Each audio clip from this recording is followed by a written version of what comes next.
We're going to reconvene to a regular meeting. I apologize for a little delay.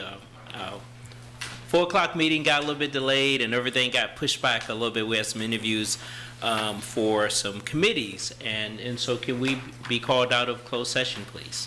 Sure. I move that this council certify by a recorded vote that to the best of each council member's knowledge, only public business matters lawfully exempted from the open meeting requirements of the Virginia Freedom of Information Act and identified in the motion convening the closed session were heard, discussed, or considered in the closed session.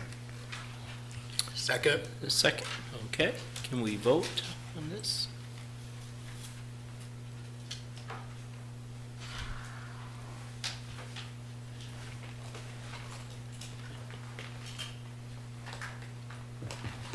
All right. So we will now have, I need to Oh, go ahead and do that. so you will sign it again. Thank you. we're switching over to everything e-voting, so. So we had several votes and decisions made on different boards and commission, and so Vice Mayor Pinkston will read those off. So for the Citizens Transportation Advisory Committee, CTAC, Yong Yul An. For the Community Development Block Grant and Home Task Force, Kayla Thiel. For the Housing Advisory Committee, Rich Bard. For the Jaunt Advisory Board, Christine Appert, Chris Cullinan, and Stephen Johnson. For the Jefferson Madison Regional Library Board, Meredith Cole, which is a reappointment for a term ending June 30, 2029. Local Building Code Board of Appeals, Ted Horn and Zach Snyder. Planning Commission, Danny Yoder. Retirement Commission, Casey Parker. Sister Cities Commission, Jason Mason. John Mason, Bonita Patton, Kristen Petros Dego. SPCA Board of Directors, Sina McGill. And we are rescinding the appointment of Chris Cullinan, and we're appointing Sina McGill.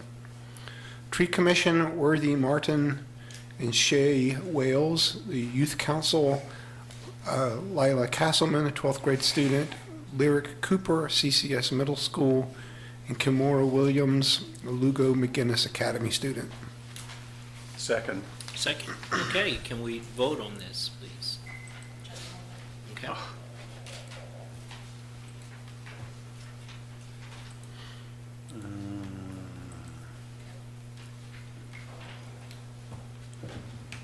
Okay, so we will now have a moment of silence.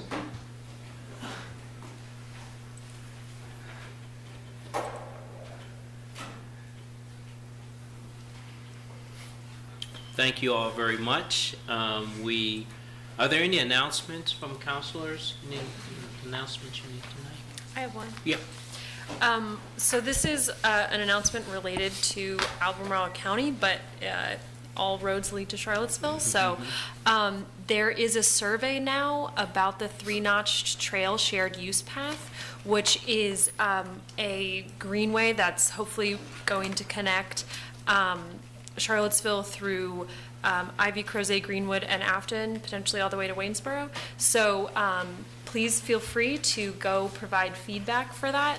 I could read out the URL, but probably the easiest thing to do is just to Google three-notch trail survey, and that'll bring you to it. It's a short questionnaire about what your priorities are, how often you might use that, and as many voices adding to that will help design it as best as it can be. So thanks. Great. Other announcements? I know we have one proclamation. We do. For Women's Equality Day 2025, whereas on August 26, 1920, tens of millions of women gained voting rights, the greatest expansion of democracy in U.S. history, yet 105 years later, women still have not achieved full equality and face ongoing and increasing threats of discrimination, violence, loss of bodily autonomy, and restrictions on voting rights. And whereas although on January 27, 2020, Virginia became the final of the requisite 38 states to ratify the Equal Rights Amendment, fulfilling all requirements of the U.S. Constitution, yet the ERA has not been fully recognized and published, allowing gender-based discrimination to continue without recourse under the foundational document undergirding all our laws. And whereas federal laws ensuring the equal rights and safety of women can be and are currently being weakened or removed, with the U.S. Supreme Court retreating from its own precedent to take away previous constitutional rights, impeding women's ability to make decisions about their own bodies, families, and futures, and causing irreparable harm and unnecessary deaths. And whereas females make up nearly 53% of Charlottesville population, and the city of Charlottesville has an appropriate and legitimate role in securing and defending gender equality in the Commonwealth of Virginia and the United States. Now, therefore, be it proclaimed by the Charlottesville City Council that August 26, 2025 is Women's Equality Day in the city of Charlottesville in celebration of all who worked to gain voting rights for women, in recognition of all who have continued the fight for gender equality, and in support of all citizens and lawmakers working today to preserve democracy and guarantee equal rights for all under the law in the Commonwealth of Virginia and in the United States. Signed and sealed this 18th day of August 2025 by Mayor Juan Diego Wade. Thank you. I know we have some representatives who'd like to say a few words. Thank you, Mayor Wade, and members of the City Council. I am Lisa Hilgartner, President of the League of Women Voters of the Charlottesville area. With me today is Charlotte Gibson, President of the Charlottesville chapter of the National Organization of Women, and we thank you on behalf of organizations for the proclamations. The League of Women Voters grew out of the National Women's Party after the 19th Amendment was ratified and put in the Constitution in 1920. Now, on August 26, 1970, the National Organization of Women, founded just 4 years earlier to take action for the rights of women, held a strike for equality. 100,000 people nationwide attended, reignited the effort to ratify the Equal Rights Amendment, nearly 50 years after it was introduced.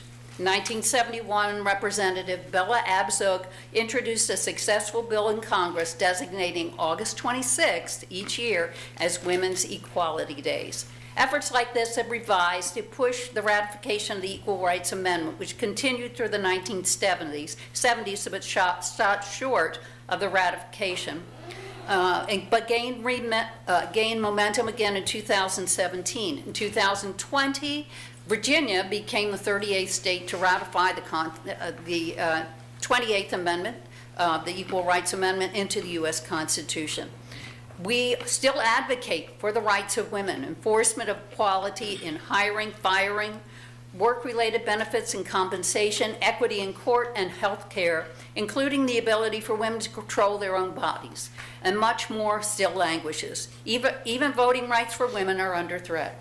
In closing, we appreciate all the efforts that have been made by the City Council to foster equality for women and your continued support of women and girls. More can be done, but this proclamation keeps Charlottesville on the right track, and we thank you. Our organization follows the workings of City Council closely and advocates for its citizens. You can learn more about us, the League of Women Voters, by going to lwv-cva.org and Charlottesville Now at cvillenow.org. Thank you. Thank you. Did you want a picture? Oh, sure.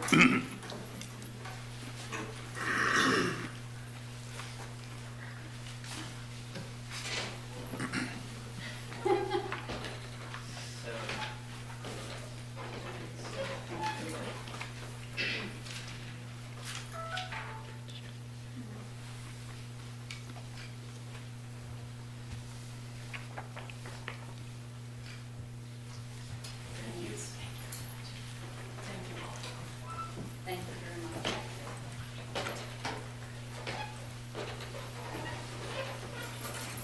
Okay, thank you all so much for being here.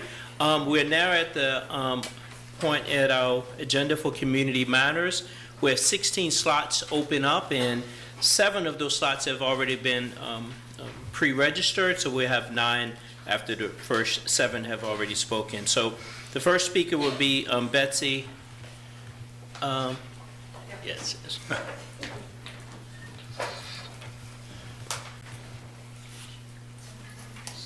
Yes. Oops. Sorry. Okay, I'm Betsy Retker. I'm actually on the Planning Commission. Yes, thank you for Yep, your and service there. Yeah, and I just wanted to speak tonight about something that is going before the Board of Architectural Review tomorrow night. Not for a decision, but for discussion. And I just wanted to kind of raise people's awareness of that. There's a proposal for an 11-story UVA student housing apartment building that would be built directly up the hill from the West Haven community, adjacent to the railroad tracks and the Standard on the other side. And over years, I've also taught architecture at UVA. Most of the students that study Charlottesville and the urban context and history will identify moments in time where bad decisions were made and created more divided neighborhoods. So the most egregious one was probably during urban renewal when Vinegar Hill was destroyed, then leading the way to design West Haven as our first public housing neighborhood. And West Haven was uniquely situated very close to Main Street, but dug way down into the hill so that it wouldn't be seen by Main Street. So that whole history is wrapped up in this new project coming on top of the hill to further create that barrier between the 10th and Page and West Haven neighborhoods and Main Street. You know all this. I just thought I would mention a couple of ideas to think about to prevent future problems like this. I think this is one of those things that was the city's responsibility way back, in the 1950s and 60s. So the city could be more proactive now about preventing some of these barriers from being repaired now. One of my thoughts was there will be an easement. The apartment building has to have an easement to reach the radio tower. Perhaps that could be run by Parks and Rec. The city could buy it. I was thinking about how Parks and Rec does such a good job weaving little pieces of land to connect our parks and create better infrastructure for transportation. Kind of like the McIntyre Bridge over to the skate park. A lot of the parks have little mulch paths back into neighborhoods. One of the potential problems with the residents being able to get up to Main Street to get to the bus stops and connect. So you just want to just wrap up your Oh, comment? yeah, sorry. I'm sorry. To Main Street is the security, and the security would be owned by the student housing. And so I think in some form, task force study, I think there's a lot of these little zones that could be studied Thank you. and put on a list for the city. Thank you. Thank you so much, Betsy. Appreciate you. The next speaker is Carla Mano. Hello, thank Hello. you for your time, Carla Mano. So, it's a dangerous business going out your door, said Bilbo to Frodo. And this is how I feel tonight. None of us really want to come here with a concern as a citizen. It's not easy to do, from below to you on high. I serve currently on the Parks and Rec Advisory Board. It's the first time in my 35 years in Charlottesville, aside from in my early 20s, a long time ago, when I was a representative for the Fifield Neighborhood Association. As the vice president, you might imagine what it was like in the late 80s, early 90s, to take that position as a teacher at Buford. I care about this city, I care about it passionately. Every few years, I'd say every 10 years, I'm aware of something where I'm sorry, I just have to come and speak. So currently, the issue is that we have 4 members of our board that have also started on the side, not reporting it in minutes or at any point since I've been on the board, which is February of this year, who also have a private foundation called the Seaville Parks Foundation. I'm not necessarily opposed to this concept.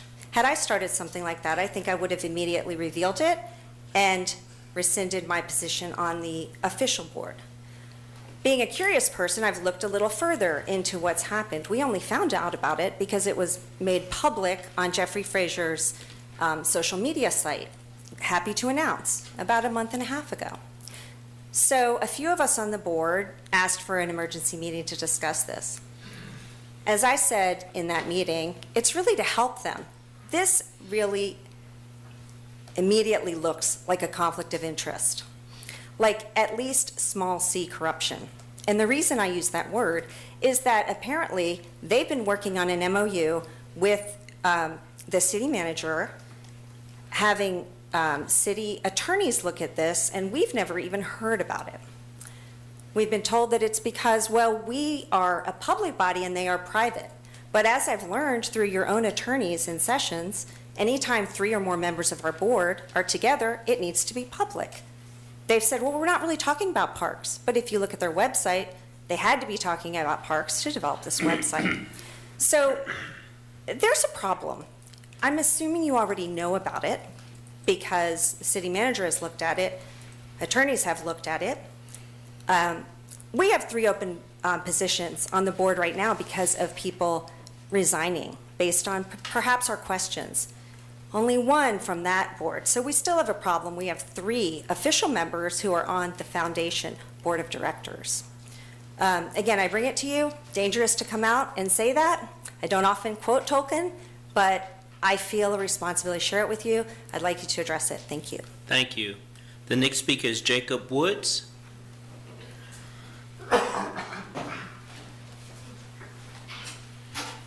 Hi, good evening. My name is Good evening. Jacob Woods. I own a piece of property at 1458 Avon Street. It will be impacted by the multimodal improvements that is being, I believe, voted on tonight. I wanted to speak out about the loss of street parking between Belmont Cottages Lane and Palatine, which is right at the very bottom of the hill. My property and others is part of a planned unit development there. There are 15 units, and we're looking at losing 15 street parking spots. We're not opposed to the idea of promoting bicycling and pedestrians. The problem is really the impact of those particular spots. If you look at the street, our section is actually pushed back further than the rest of Avon Street. Even going back, I couldn't find anything in the public record about the dividing line and if it was ever pushed, even from records into Albemarle County. One of the main concerns is that the 6 units that are on Belmont Cottages Lane were actually Habitat for Humanity homes, and this board approved funding for those homes to help provide the incentive for those homes to exist. And all 6 of those homes only have 1 parking spot each, so they are heavily dependent upon the street parking that is going to be eliminated. That being said, I really feel like it's going to be a disproportionate impact to a particularly vulnerable group of folks, and I'm not very excited about it. We voiced our concerns to Virginia Department of Transportation with the hopes of perhaps looking at a redesign and perhaps maintaining some of the parking spots, if there's any possibility to maintain any. We're also concerned about safety. There have been multiple crashes in both directions on that street, one of which took out my neighbor's, the head of the HOA, took out his porch because a car came off. And when you widen the street and you put more bike lanes and pedestrian lanes, sometimes cars feel incentivized to move even faster. And so it actually poses a risk to bicyclists and pedestrians going down that hill and back up. Really like to see potential to redesign, perhaps keep some of the spots, perhaps a spot between where the pedestrians and bicyclists would be and the traffic to help, shield pedestrians from potential injury. Just trying to make sure I've covered everything. Yeah, we are 15 units and we're looking at losing at least 15 parking spots.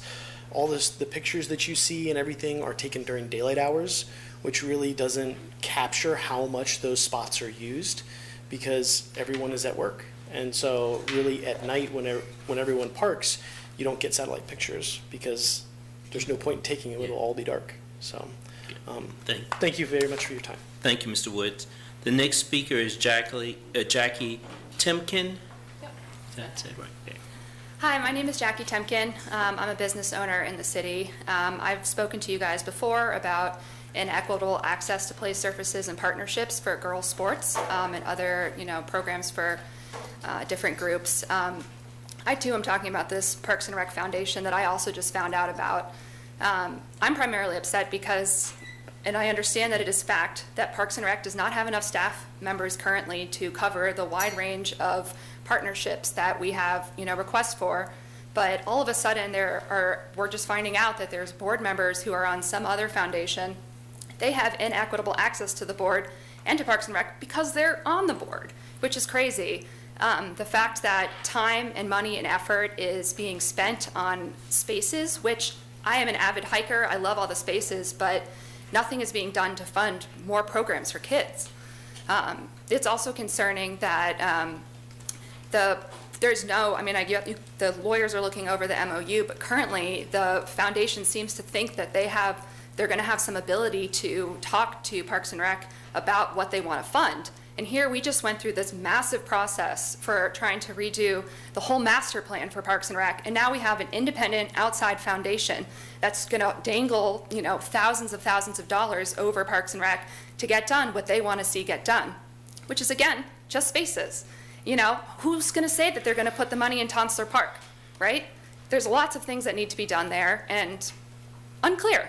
So it's deeply concerning that this is already so far. It wasn't really public knowledge. I mean, if you knew to FOIA it, you probably could, but who would have thought that, there's a secret foundation that's being formed about it.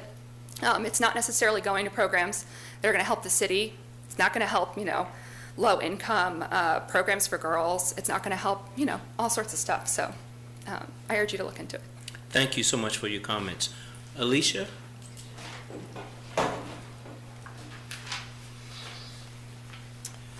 Good evening. My name is Alicia Lenahan. I live in the county. During thoughtful conversations with members of the council explaining why you don't support the resolution condemning federal immigration enforcement tactics and affirming community safety principles, you said that you don't want to draw attention to the city and our immigrant neighbors. Members of the immigrant community with whom I have contact have not raised those safety concerns, nor have the 1,000 people who've signed the supporting petition. I will rely on Pastor Brenda Brown Grooms to make the case for action. This is taken from the prayer she offered for the Moral Monday gathering in Lynchburg earlier today. In this month, when we remember the anniversary of August 11th and 12th, 2017, we brace for the assault on democracy. We believe we can overcome this horror, but will we? Will we lay aside fear, privilege, class, economic and social status, tribal allegiances, and plain old human greed to allow the safe birth of the next phase of this republic? The Civil War is still being adjudicated here. We know this is so because all roads from that time to Charlottesville's Summer of Hate, the January 6th insurrection, to Trump's current occupation of Washington, D.C., are living proof that America's original sin still and always muddies the waters of our collective life. Jim Crow and the Ku Klux Klan could not have existed in a country whose people really believed that all people are created equal. Help us recognize the hypocrisy of white nationalism posing as Christianity when it is really apostasy in a democracy of the people, for the people, and by the people. The time is fast approaching when we will not be able to stop the death of democracy. All that is necessary to kill America, this dream, is for good people to continue to do nothing. Remind us that sin isn't just what we do, it's what we allow. Let us not allow the cruelty coming from the White House or the halls of Congress or the bench of the Supreme Court or the actions of our fellow Americans to make us afraid or keep us from working for the day when all people are treated as equals. Let us not be afraid. To that I will add, end your silence. Work with us to make the resolution stronger. Work with us to prepare a community response to the backlash that will come sooner or later. Thank you. Thank you. Next speaker is James Henley.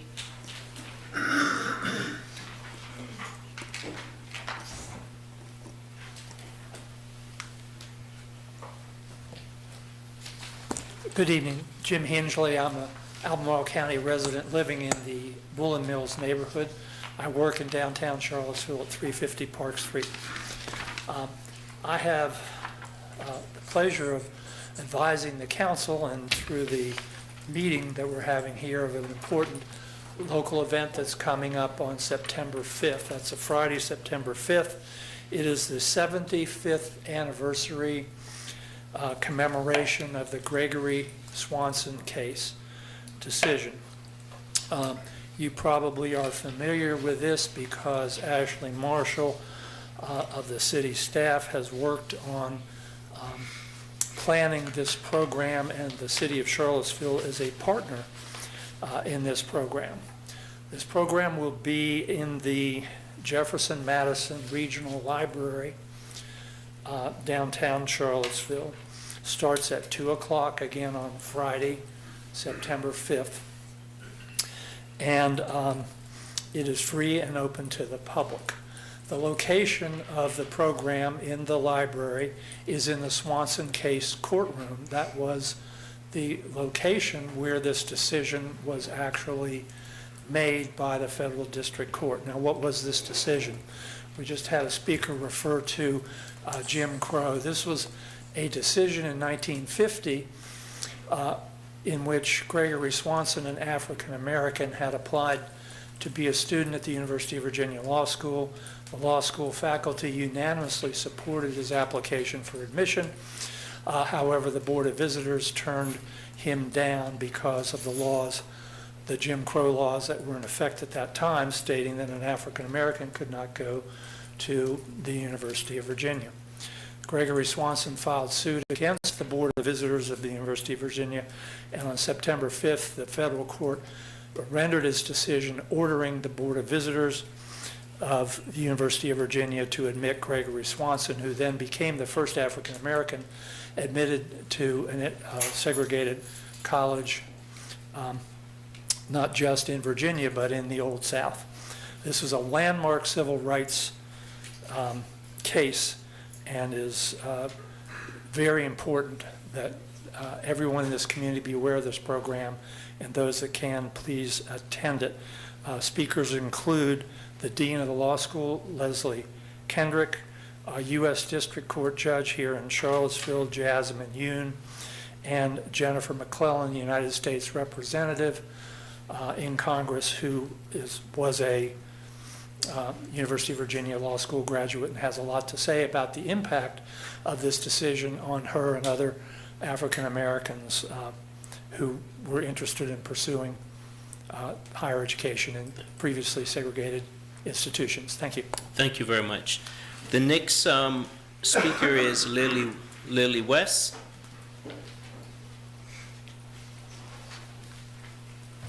Hi all, thank you for having me. Again, my name's Lily West. I'm the president and CEO of the UVA Alumni Association, and I just want to start by expressing my gratitude for this opportunity to share more about our building project, which I know you're going to address later in the agenda. I view this project as transformational for our organization, but my hope, of course, is that it has a hugely positive impact on the university and Charlottesville communities too. So there are three things I want to convey to you all tonight. The first, which is important to underscore, is that the Alumni Association is a separate and independent 501c3, and we've always been independent from the university, actually. It means that we're alumni-led. I report to a governing body of alumni, and also that this project is entirely funded by us. So we aren't receiving any funds from the university to build this building, and it's part of why we're seeking financing to begin construction. The second thing I want to convey to you all is just what our work is about. At the end of the day, we are community builders. We are long-term relationship builders. Our mission is to build bonds between alumni, but also between alumni and the university. And so what that means in practice is we are bringing thousands of alumni back to Charlottesville every year for events like reunions, tailgates, young alumni reunions, which will happen at the Pavilion in just a few weeks, career events, speaker series, and a whole host of other events and festivities throughout the year. And what that also leads to is something that is baked into who we are, which is the fact that we view ourselves as a community asset. You know, for all of these externally facing events that we host, we prioritize working with local and alumni-owned businesses to drive millions of dollars back to Charlottesville and ultimately provide an exceptional experience to anyone who chooses to attend. And then the third thing I want to emphasize too is just what this building project represents for us and my hope, again, for the broader community. While in the immediate term, it does address a very real need, which is that our current facility, which, while beautiful, is failing. The longer-term goal is that we finally have a facility that will enable more events, more community engagement for generations to come, right? It's being built on the same very centrally located piece of land. We have done a lot to make sure that the Lewis Mountain Neighborhood Association also feels good about this project. And given the way that it's going to be constructed, the flexibility, the footprint, the hope is, of course, that we can continue to drive community building and engagement for Charlottesville and beyond for decades to come. So thank you for this opportunity. I am proud of this project, and I hope as you learn more about it, you can be too. Thanks again. Thank you very much. So that was the last pre-registered speaker with opportunity for 9 more speakers. Who else would like to speak at this time? Kevin, Mr. Cox?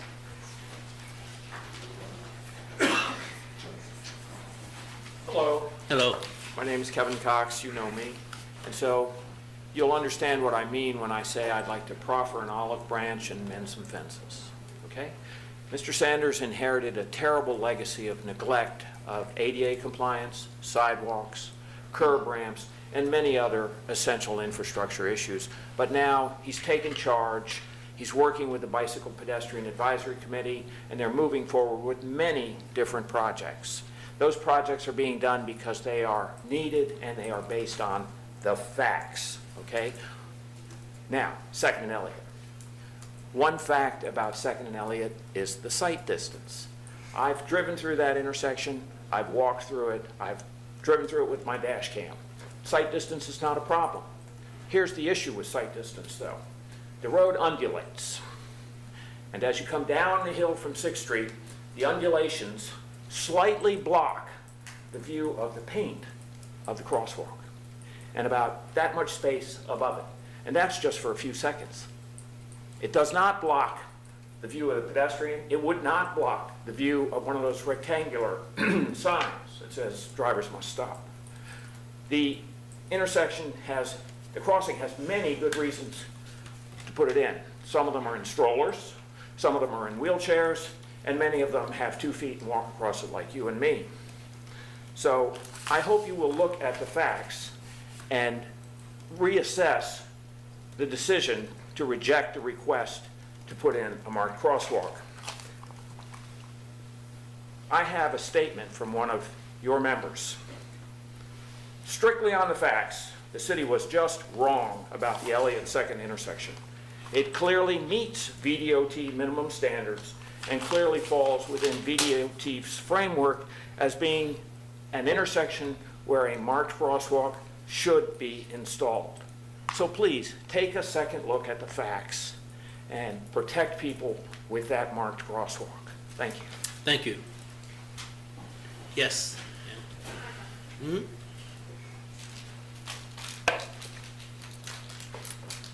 Hello, my name is Wendy and I'm a community organizer at the Charlottesville Public Housing Association of Residents. I'm here today to comment on the proposed 11-story luxury student apartment building located at 835, 843, and 847 West Main Street. Residents of West Haven and the 10th and Page neighborhood are concerned about the height of the building and how it would loom over West Haven and, together with the standard, make the residents feel more crowded and entrapped. Currently, there is no accessible walking path from West Haven to West Main Street. West Haven residents have to walk all the way around from Page Street up 10th Street or 8th Street to get to West Main Street. It has long been a priority for West Haven residents to have an accessible walking path from West Haven to West Main Street once West Haven redevelopment is complete. This building would sit right on top of the West Haven residents' proposed walkway and obstruct their accessibility and visibility.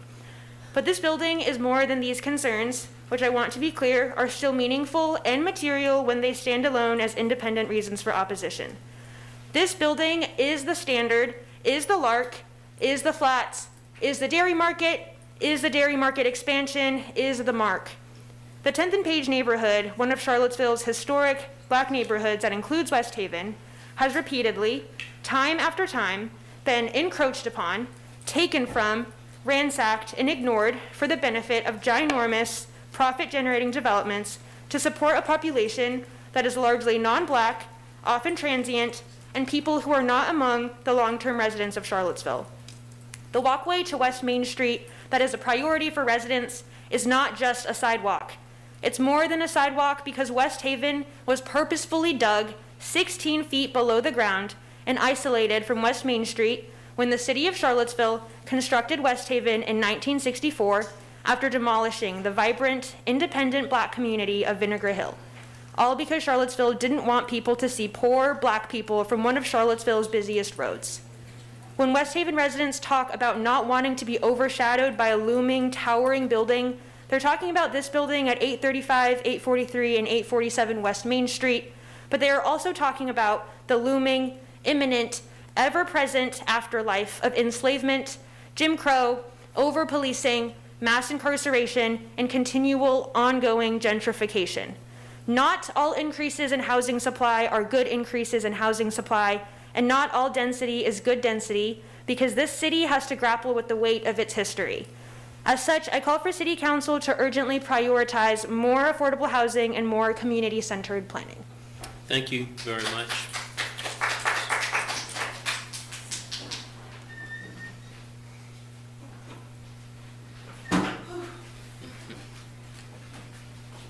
Hello. Hello. My name is Nettie Caldwell, and I also live at the Avon Street, Belmont College Lane residence as a homeowner.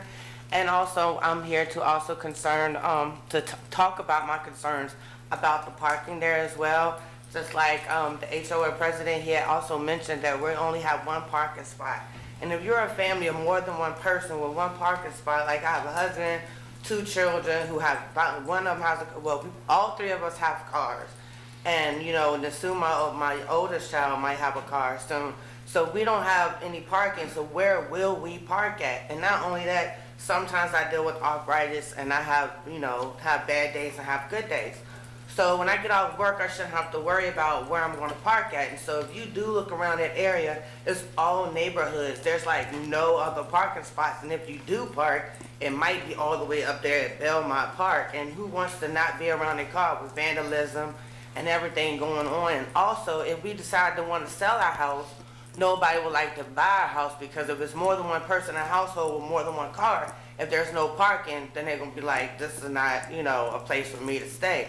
So that's my only concern is, if y'all do take the parking away, where are we going to park at? Because if you're parking anywhere, you're in front of other people's houses, that's going to be an issue.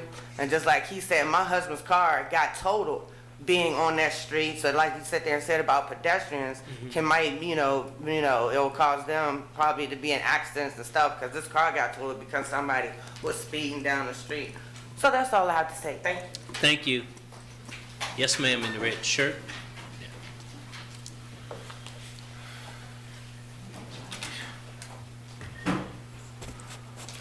Hi, my name is Sophia Marrero, and I am a community organizer at the Public Housing Association of Residents.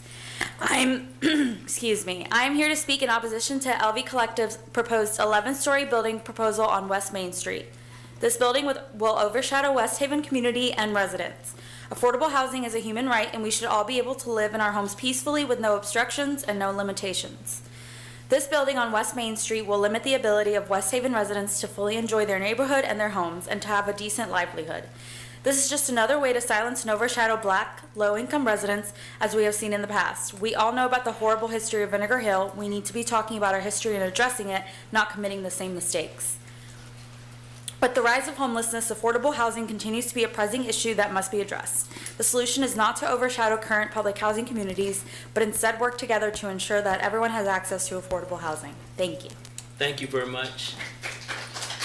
I'm going to get this corner over here.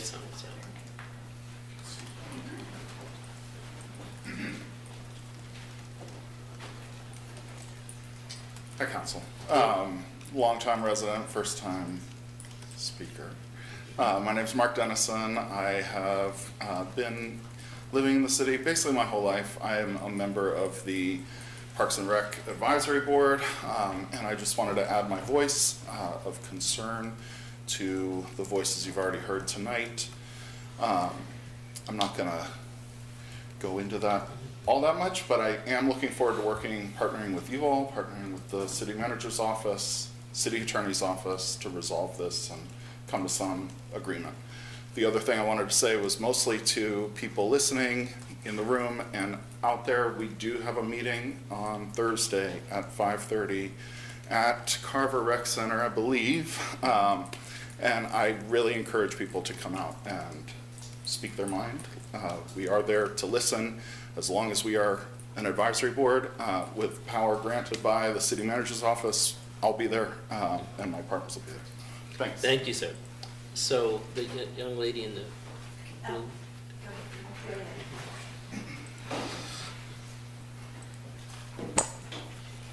Hi, my name is Hannah. New resident to Charlottesville, about a year, moved from Chicago. I am here to talk about the Avon Street Streetscape project. I will say that it's a bit frustrating because even in Chicago I had more parking available to me downtown than I do in Charlottesville, especially with the proposals for this project. So, just a moment of introspection. Would you have purchased your house if you did not have parking? Would you have purchased your house if it had 2 spots and then it removed it to 1? It may change your decision. Like what it was said previously, the closest parking I think is about half a mile away. I am currently 7.5 months pregnant, walking up Avon Street Hill. I encourage you all to do it. Doing it 7.5 months pregnant gets my heart rate higher than the OBGYN recommends me, actually. So the idea of doing this with groceries and with a stroller, because my parking spot is over half a mile away, is not something I want to do. I'll just say that. Safety was already talked about, the speeding cars. There are no lights on the street as well, so the fact that we're encouraging even more pedestrians and bikes to be going through this area, I don't think is recommended. The last thing I'll say is I believe at one of the previous meetings we heard that when we tried to convert the houses on this area from single-family homes to duplexes, the city said no because there wasn't enough parking. So the fact now that we are taking away a lot of our parking spots contradicts previous decisions that were made by this council.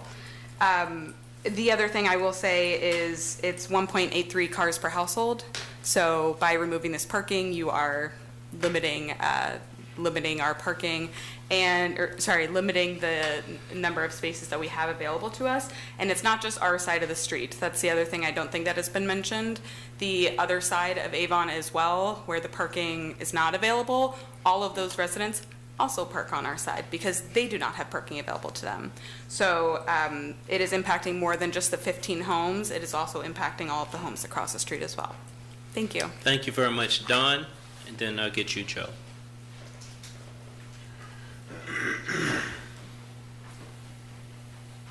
Good evening. Good evening. Don Gather, city resident. Just a few things. Mr. Sanders, we have a huge, sidewalk, sewer line replacement project going on 10.5 Street, 11th Street, maybe 10th Street, Grady, Gordon, West Street. Yeah, and I'll send you pictures in an email, but the crews that have come through have ripped an entire hole in my hedges there under the auspices of repairing the sidewalk, replacing the sidewalk, replacing the sewer line. Never bothered to notify me.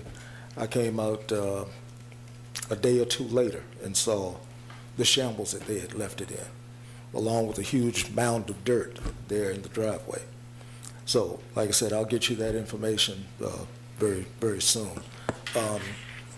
And with no disrespect to the young lady from the Alumni Association, I would hope that before any consideration is given for assistance and funding, that we secure some sort of promise from them for a tax incentive or tax repayment, because seemingly all things UVA, if there are any taxes paid, go towards Albemarle County.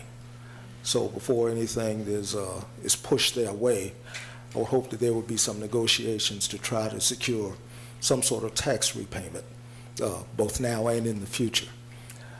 And finally, the PCOB. As everyone has seen and knows, it is in a complete shambles right now. The original Police Civilian Review Board that was put together drafted what we consider to be very work-specific ordinances and directives and bylaws that would be beneficial and could actually work for the city. The citizens of Charlottesville said that this was what they wanted, and what they have now does not resemble at all the work that we initially put in. It has been completely gutted. Lord, I'm sorry, but much of that seems to fall right at your feet. Not just this particular council, but previous councils have just completely destroyed the work that was put in to create this particular entity. It's not a it's not a good look. It's not functional. Folks are jumping as though the COB is now the Titanic, and everybody's trying to run away from it.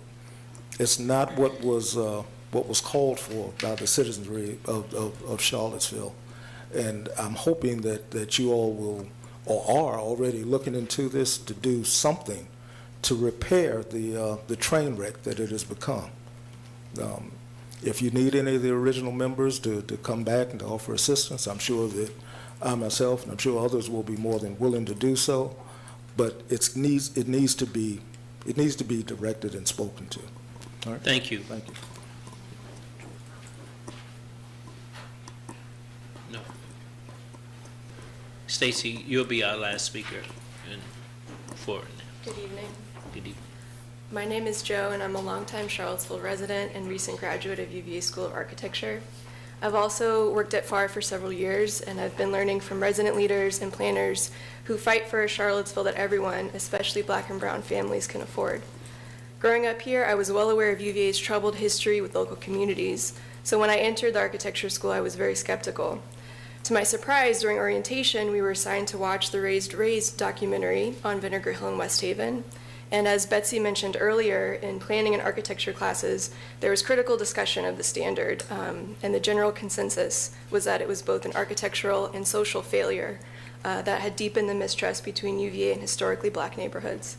It actually seemed for a moment like the university was honestly reckoning with its problematic history and role in the housing crisis, so I was hopeful that this hindsight meant UVA was serious about being a good neighbor.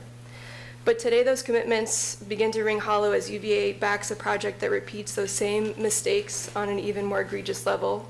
LV Collective, a luxury student housing developer, calls itself Designers of Disruption. They are indeed disrupting, but only the futures of West Haven, 10th and Page, and Fifeville neighborhoods, without meaningfully engaging the communities most impacted or seeking the expertise of West Haven's resident planners. LV Collective is poised to finish what the standard started, excluding long-standing neighborhoods from one of Charlottesville's most central corridors. That exclusion will be material by accelerating property values and displacement in neighborhoods that are already rapidly gentrifying, but it will also be symbolic by reinforcing the idea that West Main Street belongs only to certain people. Who truly has a right to be visible along the central axis of the city? Not through a side alley at the edge of an 11-story tower like the developers are proposing, but fully present in the life of the street. This project advances two harms at once: the physical erasure of Black and brown neighborhoods, as well as the erasure of the expertise of residents who have been tirelessly planning and designing a neighborhood by and for low-income folks. This project would cement a precedent of luxury developments overshadowing low-income communities, projects UVA once criticized but is now enabling. UVA can no longer plead ignorance. 10 years from now, will we hear leaders and academics say again, "If we only knew then what we know now"? So we ask not just for density, but for good density, development that doesn't wall off historic neighborhoods. And not just affordability, but deep affordability, with developers creating units people can actually afford instead of paying nominal in lieu fees. And we ask not just for dialogue, but for real engagement with the very communities most impacted. Thank you. Thank you. Stacy?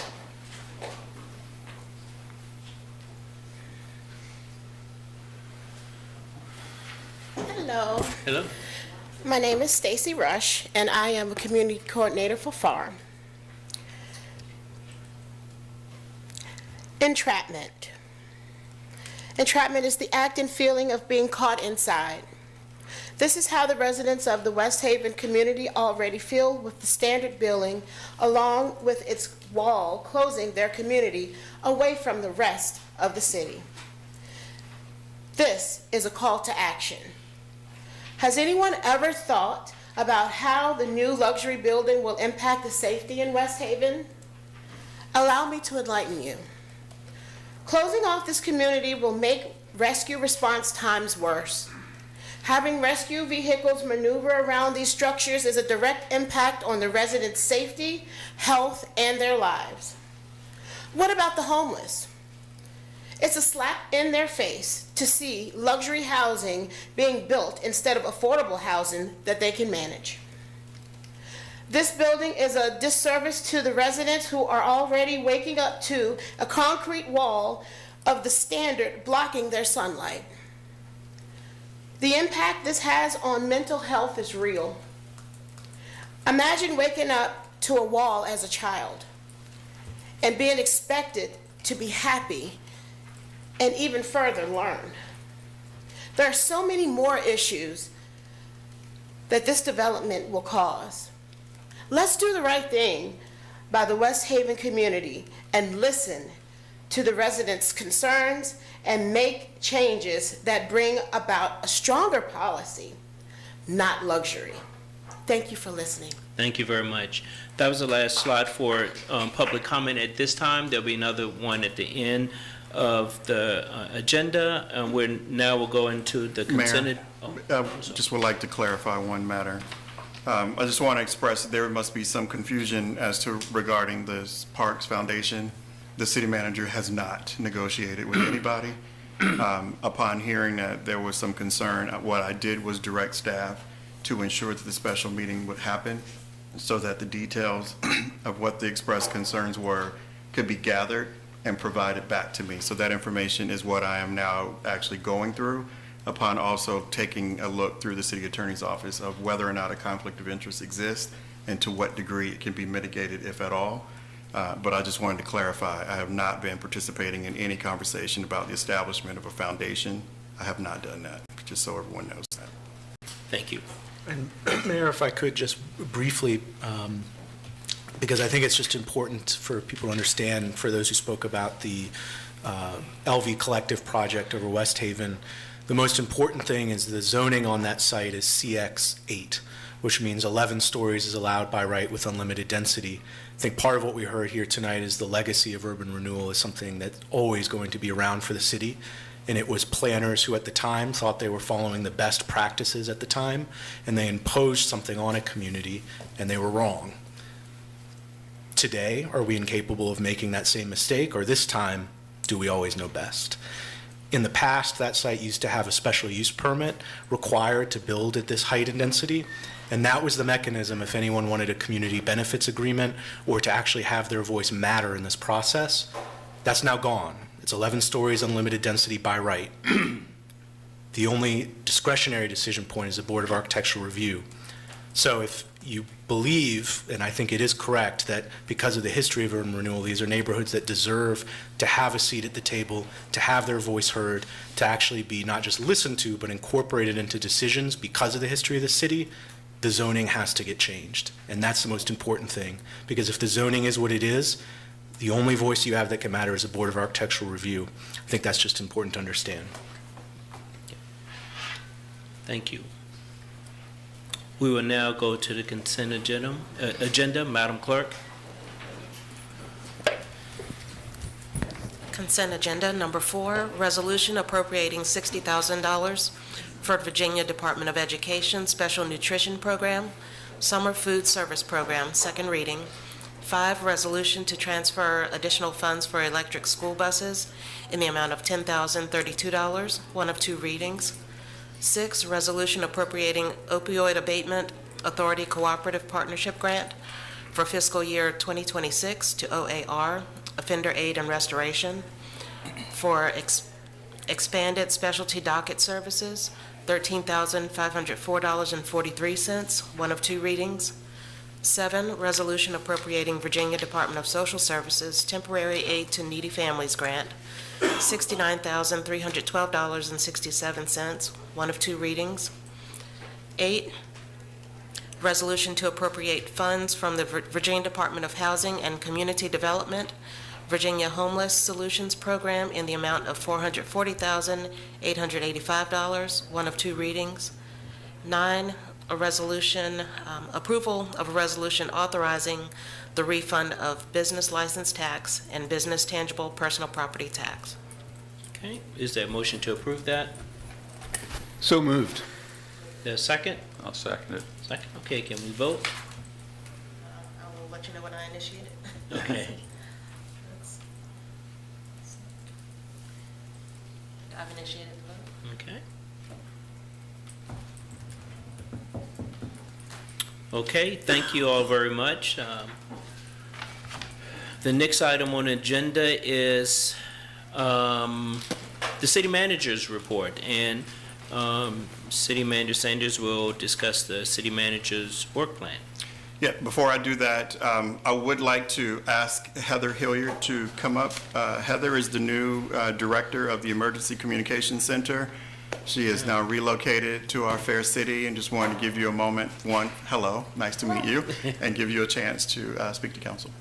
Thank you. I'm very excited to be here. I moved up from New Orleans. I cannot say go Tigers. I have to say roll Green Wave. So sorry. But I am very excited to be here.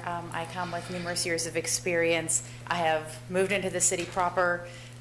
I'm enjoying my experience. I moved 2 days before I started the job.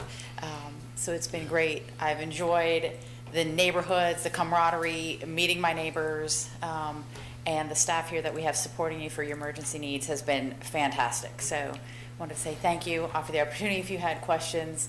I was very purposeful in my color selection this evening because of our former listings of our two cities. So recognize that, but I'm very glad to be here. I will learn the proper spelling of Wahoo and doing those sorts of things with our UVA brothers and sisters. So thank you so much.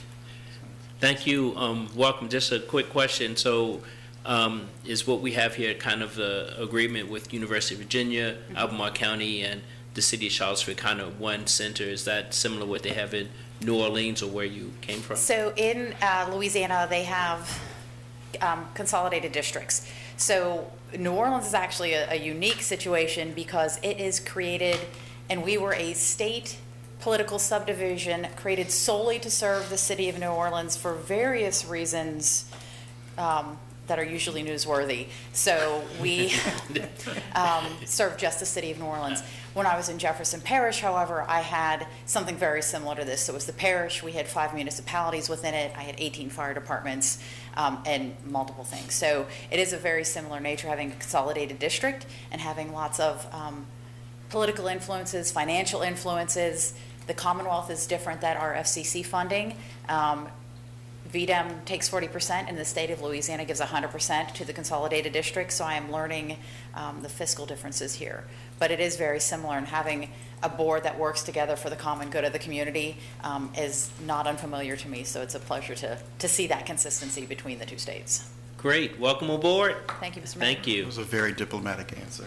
Yeah. So when did you start? My first day was the 7th, and I moved into my house on the 5th. Yeah. I sort of moved into my house. It was better than what I had hoped for, because usually we're used to no power, no air conditioning when you move things like that. So I had all of that. But yes, so I've been here now. This is my 7th week. Great. So. Thank you. Great. Thank you as well. Okay, so it's the 7th of July. All right, so you see on the screen, it's work plan time. I'll just start with good evening to council and members of the public. This is my annual opportunity to present what am I working on. And what I'm working on is what everyone is working on, so I always frame it that way. Tonight I'm going to just go over the FY26 plan, which started for us last month, July 1st. This work plan tool has been a consistent and reliable resource for planning and tracking my efforts every year. And we are now broadly using work plans across the organization. So we've introduced this and we've gotten more and more people into the idea of before we get into the start of a fiscal year, we start planning ahead, then we capture it, and then we start working the plan that we put together. So my first plan that I put together for you came about 30 days after I started the job in August of 2023. And each year the process begins with reflecting on the prior year before looking ahead and making sure that I try to reasonably predetermine what else can get done and what else must get done. This time I found myself looking back to that period of time and then coming forward. So what I showed you in that first plan was the theme of the work for the first fiscal year for me was about stabilizing and strengthening city government. And we did a lot of good things in that plan. We prioritized performance evaluations, launched employee engagement. We focused on some better budgeting practices, and it was really more of just asking more questions. Prioritized transparency and public engagement, and just really, really committed to the idea of delivering consistently. And then last year, the theme that came out of the work plan was compensation, collective bargaining, communication, and coordination. I didn't plan 4 C's, but I like the fact that there are 4 C's there. And that was a heavy lift. We got through adding collective bargaining to this organization, which was very much a big lift with the first 3 contracts, now 4 contracts live. We also significantly reset class and compensation, making sure that we were trying our best to demonstrate to our entire workforce that we see you, we need you, and we really respect you, and trying to make sure that our compensation was better, and will continue to do so. We focused on communicating better with the public. We brought back the public access show inside Charlottesville. The city manager's report now comes at every single meeting and is multiple pages of just information for anyone who is curious about what we're up to. And then City Scoop being the city newsletter that we also put out that anyone can go online and sign up for, and we'll feed you more information about things that are happening. And then collaborating regionally. I prioritize that as an important aspect of my job to engage with the county, UVA, and regional localities, and we've been doing that. So when I looked at this fiscal year's theme, it is really about implementing our plans. So much of what I'm going to show you and showing you the actual document is really focusing on the act of implementing the plans that we have, because we've done a lot of planning. And I know that that frustrates a lot of people because plans are just things you say you're going to do, and everyone is now ready to see us do them. We've been doing a lot. I'll give you that. We've been doing a lot, but we are actually going to focus heavily on implementing our plans. So this is the document again, just reintroducing it for those who have not seen it. It's 5 pages long, it's full of stuff, and there are a lot of things there, but ideally it's meant to focus on action items, target measures, when are we going to get it done, and what's the status of it. We want to identify who's working on it and any notes that may come. At your retreat on Friday and Saturday, we talked a little bit about recasting your commitment, because today we have folks in DC who want to antagonize us with the use of certain words, and we have had a commitment to JEDI, Justice, Equity, Diversity, and Inclusion. And I've positioned that we should consider changing that to a commitment to community prosperity. It all says the same thing, and honestly, it's not the words that matter, it's the work that we're doing. So I hope that that becomes something that we can latch on to and frame that in your next iteration of the strategic plan, just to show that we're whole community focused and we're going to commit our work to doing those things. What I've also chosen to do here is highlight for you, the things that are highlighted here are the things I'm going to go over. You can always take your time with the document and ask me many questions later, but I just want to highlight some of the things that really matter in the work that we're doing, especially focusing on the idea of implementing plans. We have latched onto the idea of an ADA culture of compliance. That means we have to stay committed to it. We are working hard at that. There are a number of target measures there that indicate that we're prioritizing improvements that take away barriers. Our goal is just to make sure that people can move around this city and they can do it with ease wherever possible. We have allowed our infrastructure to get behind. We are years and years behind. And I've owned that. I've acknowledged that. The city has to own that. There's no reason to try to defend the fact that we have telephone posts sitting in the middle of sidewalks. We have other barriers that are blocking people's ability to travel on sidewalks. We don't have sidewalks in places. Those are all things that we as a government body have to acknowledge that we're working to fix. And it's been my priority to make sure that team members are really, really ingesting that set of responsibilities and then putting that into actions. And therefore, that's what the plans are all about. And our ADA transition plan is getting kickstarted this fiscal year, and that is the goal, to spend $2 million a year over the next 5 years, demonstrating that we can do better. And I recognize that $2 million a year is a drop in the bucket for the type of problem, the scope of problem that we've allowed to build up. So we'll continue to work on that. I want to deepen the integration of social determinants of health in the local government operations. You heard a presentation from Ms. Marshall earlier this afternoon, where she was able to frame that. You heard her reference it as well during the retreat. I think we're going to hold on to that idea because that is community wellness. That's the entire community, the focus of that particular set of framework. And I think it's important for us to always look at ways that we can try to reach into the households of the people who call Charlottesville home and figure out ways that we as a government may be able to do something that could change the trajectory, help really influence the outcomes, and do our best to ensure that those folks recognize that we do care for them, we care about them, and we're not going to lose sight of what we need to do. The next box that's highlighted is exploring community initiatives to redress systemic and historic pain and injury. We've heard a little bit of that tonight. I think there's probably some real work that we need to do in that space. I would like to explore that, probably pull out some of the old stuff that we've done, talk about some new stuff going forward, but ideally to get really into the meat of figuring out what are some things that we can do to help heal this community. And then the last thing that you see on this screen is really what Ms. Marshall was talked about earlier today, leveraging the financial outcomes of low wealth residents to create economic mobility and opportunity. We're going to be using that language more and more because that's really about moving a household. It's making sure that individuals that are there are not stuck, they don't stay stuck, and if we can provide an opportunity that they are interested in, they can grab that opportunity and move themselves forward, and we'll be getting an additional staff person to help us do that, paid mostly by ICMA. Next page, I highlighted education. We spent a great deal of time Friday and Saturday talking about education, and I only put one action item under education for this year, and it is to figure it all out. That's what all those words actually say. Figure it out. We have to operationalize what our relationship is with the school system as it relates to the financial operations, the development and construction, interior maintenance, our enrichment programming, and just capture that in an agreement or two or possibly three.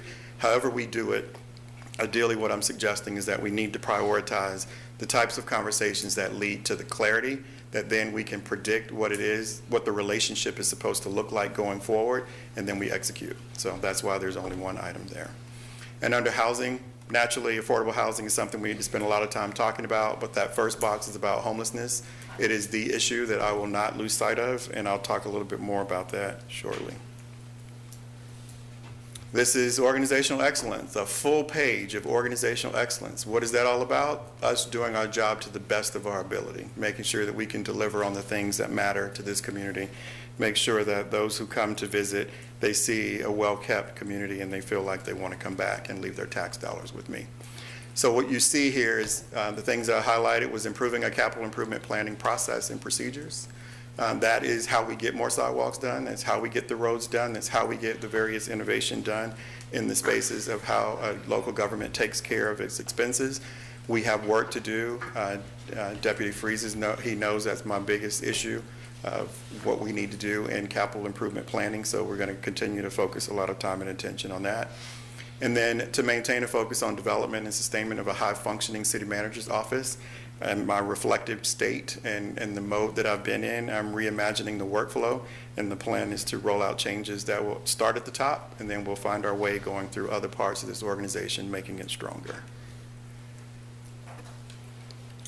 Partnerships, the only item there is to establish a collaborative liaison relationship with city boards and commissions. This is something we just haven't been able to get to. You appointed a bunch of people to represent the city's interests this evening. What we recognize is that we've been doing that for years and we haven't necessarily checked on their connection with city issues, their connection with city council, and I think there is some real work that we can do in that space, so I've identified that as a priority that we hope to make some serious progress on this coming year. And under public safety, because every community has to always focus on public safety, we need to strengthen our emergency management framework. We'll have our new emergency management coordinator starts on September 2nd. John O'Prandy, who used to work with the city before, is leaving the county and coming back to the city. So I stole something from Albemarle County for a change. And John will come and help us move our emergency management framework forward and pull our various aspects of that together. We want to support and facilitate critical infrastructure improvements, so street acceptance agreements, our impact projects like the Central Water Line and Shanks Branch projects, which require a lot of public engagement. We want to highlight and focus on making sure that we get the word out so the larger community understands what's happening. But we're also adding OpenGov asset management because that is something that we needed a long time ago, and this gives us the ability to understand what we have, what we need, where we are in its replacement, and it just makes it easier for the process to work when we have a good sense of that. And then also under public safety, maintain prioritization of mental health and substance abuse interventions. Our anchor team has been doing amazing work. They are well beyond their skis at times and doing things that we did not initially plan for them to do, which speaks to the need. We've got to figure out additional ways to enhance their work because the community obviously needs it. Our opioid abatement funds are being deployed. We want to make sure that those are hitting targets that make a difference. We want to really focus on what are some additional public health strategies that aim to help solve some of the problems that have been longstanding. I think really it's about moving things forward, doing. That's what we're really focusing on. And then the last page is there, prioritizing downtown mall investments. Downtown Mall turns 50 years old next summer. The goal is for us to celebrate during the 4th of July weekend with a lot of attention, and actually hopefully people will come and say, oh, look how great it looks. That's the plan. We're working on pulling that list together. Councilor Snook, you don't have to ask, it's coming soon. We'll have that list of what all the projects are that will get done before June, the end of June next year. And we're going to make sure that we just really take care of this living room community, that living room amenity that we have for the larger community. I want to demonstrate commitment to the implementation of our Parks and Rec Master Plan. We spent money to get that document done. Now it's time to focus on implementation. There's been money set aside to begin work on the barrier removal that we funded for this year, but we really need to come up with what are the additional funds that are going to be needed, and probably not just the next 5 years, but maybe 10 to 15 years, I would say, and then get another plan done. And then lastly, under transportation, we could have a whole page full of a lot of things under transportation, but I've heard loud and clear from all of you. I think the team would acknowledge that they have heard it. We heard it Friday and Saturday. That transportation is the top priority, so we want to maintain that commitment and demonstrate that in the next budget, and also make sure that our team members are working to resolve issues that get in the way of moving that particular initiative forward. And the last thing that you see at the bottom of this slide is I highlighted Tier 1, which is taking your 9 priorities and putting them in tiers of priority. Tier 1 being housing, education, and transportation. That's what you have demonstrated to us as your top priority because it's what you talk about the most, it's what we spend the most money on, it is what we're talking about spending more money on. And for that, we want to make sure that we don't lose sight of checking with you and confirming with you that that is what you intend for us to prioritize. And while the other 2 tiers don't mean anything other than they don't necessarily get the amount of money, there's still work getting done on all of those because you gave us a list that long. So again, looking at implementing our plans. We have Parks Master Plan, ADA Transition Plan, our portfolio at VDOT has been reset, we have downtown mall enhancements, we have an NDS work plan, a whole lot of things that need to be done. We have an opioid abatement plan that helps us with mental health and substance use and abuse, transportation plans, which there are 4 sub-plans there, and an affordable housing plan. So am I tired? Yeah, I am. There's a lot of stuff on that list, but can we get this stuff done? Absolutely, and we're going to continue to work on those things. And I'll just point out that, and we're not done planning because there's still more work. You don't stop planning. You want to make sure that you're always thinking what's next, what's to come. Some of the things you've heard about already in the presentation that Ashley made earlier today, and I've touched on a few of those things. But your next strategic plan is coming up, and ideally I think what we would like to do is just simply grab that plan that we have completed up to this point and just stretch it out over another 5 years and add specific strategies that get us through. I don't know that there's a need for us to go into a deep dive into strategic planning again because I know that the list that we have is pretty good, pretty deep. But while I have you, and because this community has had a struggle with homelessness and has not necessarily been able to figure out how to deal with it, I'm just wanting to reiterate to the larger public what the city's homeless intervention plan is. It is all these bullets here and things that I didn't put on the list because we're still looking at other things. But I just would like to run through all of those for you. Strengthening the capacity of BRAC, that's the Blue Ridge Area Coalition for the Homeless. We've been trying to make sure that they get stronger as the centerpiece to the homeless providers in our community. looking into possibly having multiple, and we have literally been looking at more than one location of tiny villages to give an opportunity for individuals who are currently unhoused to have a shelter, a place to go. I have proposed a low barrier shelter. It is where it is in the process. I met with the new major at the Salvation Army this morning. We have some further conversation to have. He has expressed interest in trying to continue to move this issue forward. But I also, the next bullet tells you that I've been looking at options for alternative placement because I know it's difficult for the community that we propose to do this for it to be there. And I have not had any neighborhood reach out and tell me, please bring it to us. So for that reason, I'm looking for alternatives. We're considering multiple shelter types for the deployment across the city. That's something that came up in our conversation Friday and Saturday. It is something we have thought about. It does make it a little more challenging when you separate because then you've got to get services to different places, but we're looking into that.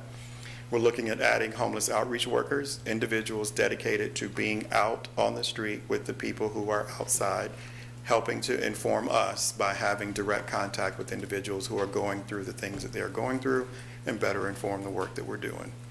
Investing in public supportive housing and other lower AMI-related units so that we can build as many units as we possibly can.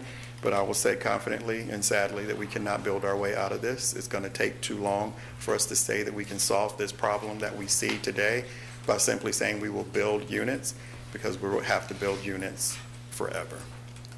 Evaluating how to better direct funds to key gaps that exist in the network of services. That is a place that I've spent a great deal of time. Considering housing support for unhoused projects, I'm looking at other ways that we might be able to specialize in funding just the project that is tied to helping pull people out of a state of homelessness. Providing bags to unhoused individuals for keeping their things orderly, because that is one of the big complaints about what the symptoms are of having people congregate in the same area. We're continuing long-term storage for unhoused individuals as well, so that they don't have to keep up with all the things. We can try to help take away some of their concerns and help manage the problem as I've described it a little bit more recently. Advocating for regional unhoused supports. I've talked to my peers. They have actually not barked at the idea that maybe some of them will step up and contribute to a regional set of priorities related to the unhoused. Cleaning up problematic areas. This has become a real challenge in that there are folks in the community who would rather we leave them alone, and there are other people in the community who would say, please move them. I then have to make a decision, so I've done that, and we've tried to make sure that we do whatever we have to do in managing encampments with care and compassion. And we are seeking genuine partnerships to work on the issue in meaningful ways that really demonstrate that the only way to make serious inroads with homelessness is to come at it from multiple angles. There is no silver bullet. There is no one magical answer. It means we have to work at it. And ideally, I think what I'm reminding you all that when I came before you in October of last year, I labeled that presentation, Setting a New Standard and Managing Expectations. I still hold to that. I know it's challenging to be able to see why do we do this when we don't have a place for everyone. But we have issues, and we need to be able to address those issues, and we have to do it for everyone who exists in this community, whether they're coming to stay, coming to visit, or they just happen to be here at this time. It is what a healthy community looks like. So as we will continue to do all these various things on this list, we will hopefully reduce the numbers of individuals who find themselves outside. So I'll get off my soapbox. All of that to say, I'm here to really make sure that this team remains focused on implementing your vision to be a place where everyone thrives. So, questions? I'll start with you, Michael. Just comments, questions? I guess comments. I mean, obviously there's a lot that could be said, so I'll try to limit them significantly. We got time. But I would say under climate action, the focus is really just on emissions reductions.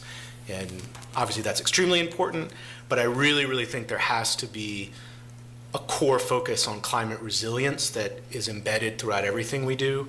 In our hazard mitigation plan, the biggest risk for Charlottesville is extreme rain events. What used to be 1 in 1,000 or 10,000 year rain events are going to become routine here now. What happened in Asheville, it's a matter of when, not if, it will happen here. We know our biggest risk is a tropical storm or hurricane taking a route through central Virginia. And what happened in Camille will happen again, and it's more likely it'll happen again. So I just say all that, like, we've got to prepare and have that ground how we think and plan. And the other thing I'd say that we talked a little bit about the retreat is a ton's happening. Obviously, as you mentioned, we have a long, long way to go before we've done everything we want to do. And obviously, we'll probably never be done with everything we want and need to do. But my impression, talking with people in the community, a lot of the work we've done and are doing is not breaking through. And how do we get better at telling our story to the community, but also having the community feel more able to join us? Because we have a lot of knowledge and expertise and people who want to help the city. And if we can do things with the community and they don't feel like we're doing it to them, I think a lot of disagreements will actually kind of be able to be overcome. And so I don't know what it looks like. I know before the pandemic, the city used to do a lot more press conferences, different going with town halls in each different neighborhood. I hate social media, but TikTok and Instagram are really important for breaking through now. That's what I hear. It's not my thing either, but Afton loves all that stuff. So yeah, city council is the most public-facing part of city government, so we have a big role to play too. But our story is not breaking through, I think, the way it can. I would agree with you on that. And there's, under organizational excellence, you'll see public engagement work is there.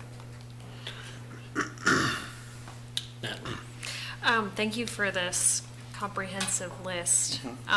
It is nice to see a lot of our values reflected, but we did talk a lot about things at the retreat that might include, based on federal funding, based on that sort of thing, how some of the priorities we decided in the last couple of years may shift. So we'll have to keep an open mind there to see how we can weather this federal storm. I agree that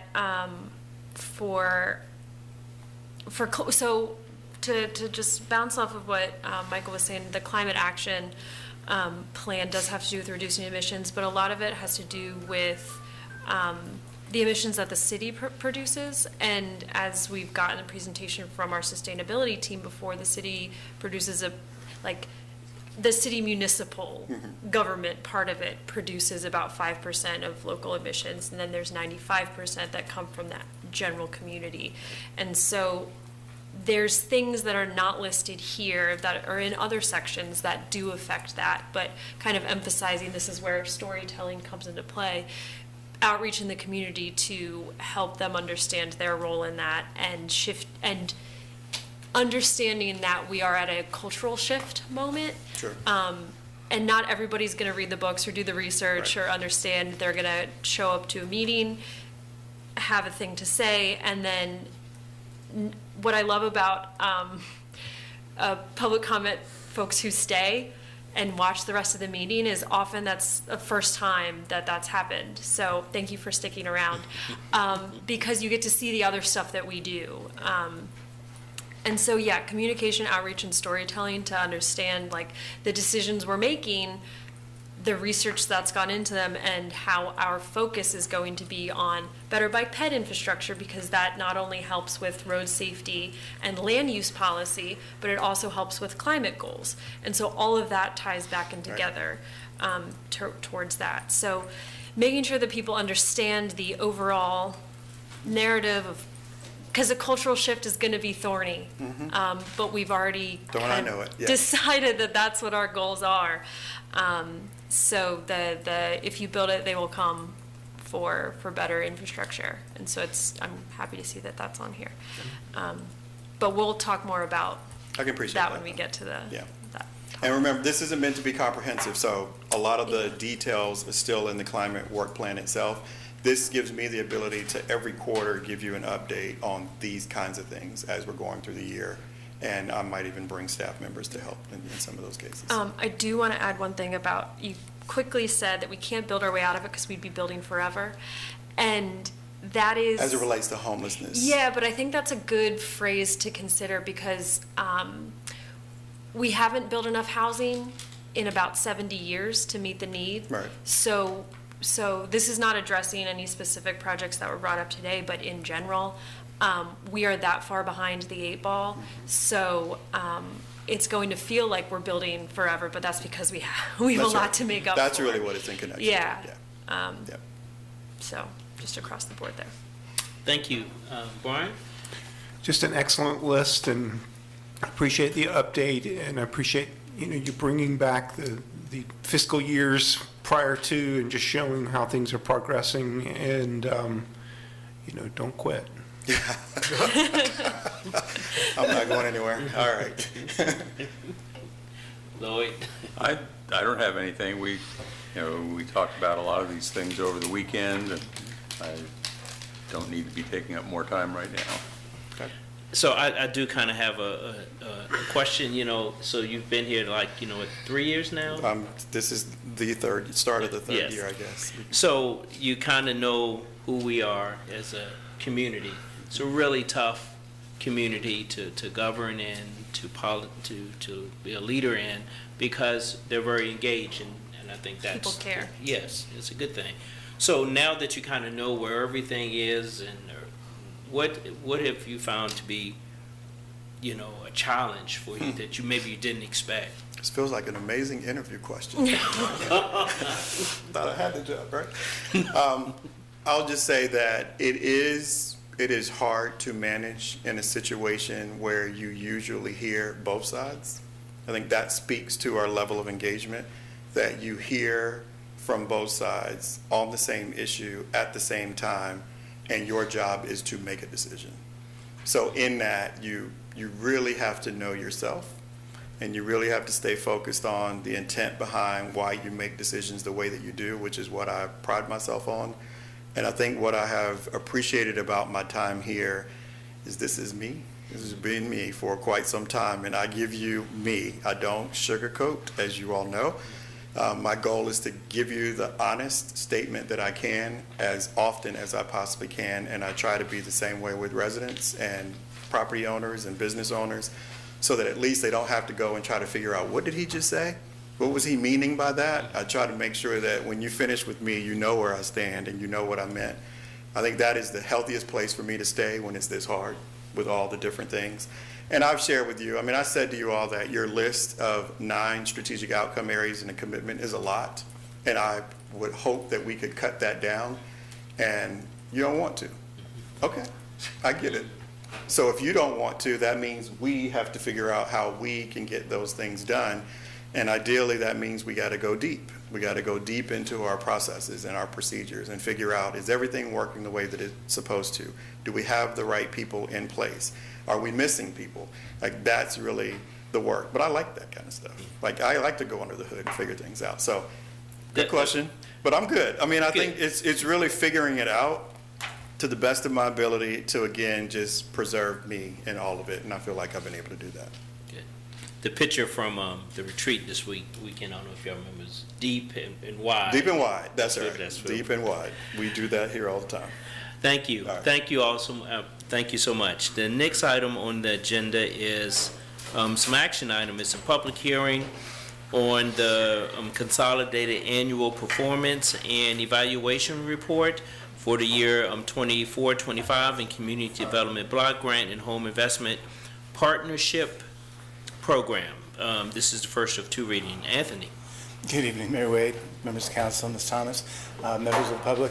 It's a pleasure to come before you again. I try to keep the titles as short as I can, but mine tend to be the longest, so I apologize for that.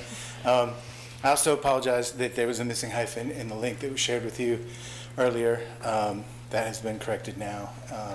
I will say that the public notices that went out in the Daily Progress City website and the news alert all had the seemingly very important hyphen involved, so the public got that information.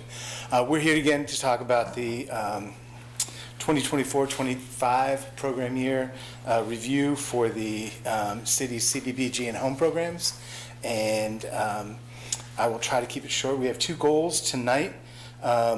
One is to serve as a public forum for a public comment on the activities that we've undertaken as part of these 2 programs, the Community Development Block Grant and the Home Investment Partnerships programs that are offered to the city through the U.S. Department of Housing and Urban Development. And then the second part is to initiate a discussion regarding council's goals and objectives for the 2026-27 year, because it's never too early to start thinking about what do we really want to try to focus on with the limited money that we have available. We've learned a lot about how that money can be directed to leverage good outcomes. So I just want to leave that out there. We don't have to make a decision now. Just trying to throw that out there. How does council want to set priorities for the program? For the members of the public, the city participates through the CDBG and home programs. For the home CDBG program, we are the sole participant. As an entitlement community, we direct all of the activities to benefit residents of the city of Charlottesville. For the home program, we participate in a consortium with 5 of our neighboring counties and work with our partners at the Thomas Jefferson Planning District Commission to support housing initiatives, affordable housing initiatives in those areas. Albemarle, Greene, Fluvanna, Louisa, and Nelson counties are our partners in that. I will point out that the link is here. We'll try to share that. A little bit about what the CAPER is. It's a HUD requirement in order to continue our eligibility to receive funding. It is a backwards reflective look at the prior year, so as to help us inform our steps to reach the broad 5-year goals that we've set for ourselves around the community planning development activities and affordable housing issues. The draft CAPER report is a very long document. It is available on the TJPDC website for review. It's open for a public comment period through September 1st. Any members of the public who want to provide comment can do so at any of the 3 scheduled public hearings, either tonight or in hopefully 2 weeks, and then before Thomas Jefferson Planning District Commissioners by my colleague Lori Jean Talloon. Or they can send them in writing to our email addresses here, or they can deliver them in writing to City Hall, however they want to. These programs thrive and grow based on community input, so all public comment is welcome. I will say that for these 2 programs, we've made admirable progress. We are very pleased with the direction that we're moving in. Given that nationally it's trying times a little bit right now. Some of the highlights of what we were able to do in the last year on the community development block grant side, we were able to support the installation of 3 new roofs through CRHA on some of their dogwood properties, benefiting 11 households. We were able to provide adult literacy and workforce employment services to over 20 city residents, helping them maintain or improve employment opportunities. 13 households received housing stability supports to prevent eviction, diversion. We know that the cost burden of housing is incredibly large. That program also involves individualized counseling to help stabilize families and provide a stable environment. 5 local entrepreneurs received subsidized tuition for entrepreneurship trainings, and 5 received startup grants for their small business startups. 10 residents of public supported housing and 17 recently relocated new arrivals received financial counseling services. It enabled them to, among other things, establish their first bank accounts in the United States of America, to increase their credit ratings, thereby hopefully lowering costs of borrowing for major purchases like cars and for housing. We also supported, we were able to use resources from prior years to support a couple off-cycle programs. One helped Parks and Rec install new trails in and around Jordan Park, very accessible. They, for the first time, connect all of the amenities in and around the park in a very easily manageable, navigable pathway.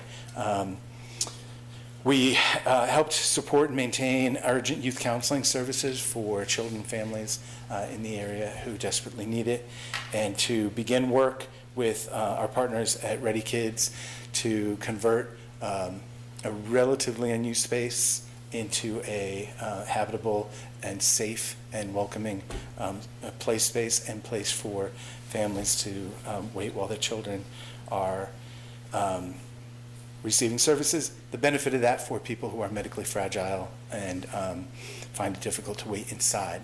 They've had a lot of families who are waiting in cars while their children are inside getting services. This will provide them a welcoming environment.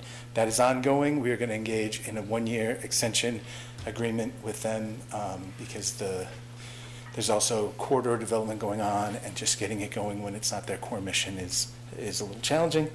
Takeaways are that 100% of the direct beneficiaries of our CDBG-funded activities meet the low and moderate income LMI requirement established by HUD, and with the majority of these falling below the 50% income level, which was a key goal for ourselves a couple of years ago, and we are very proud to have done that.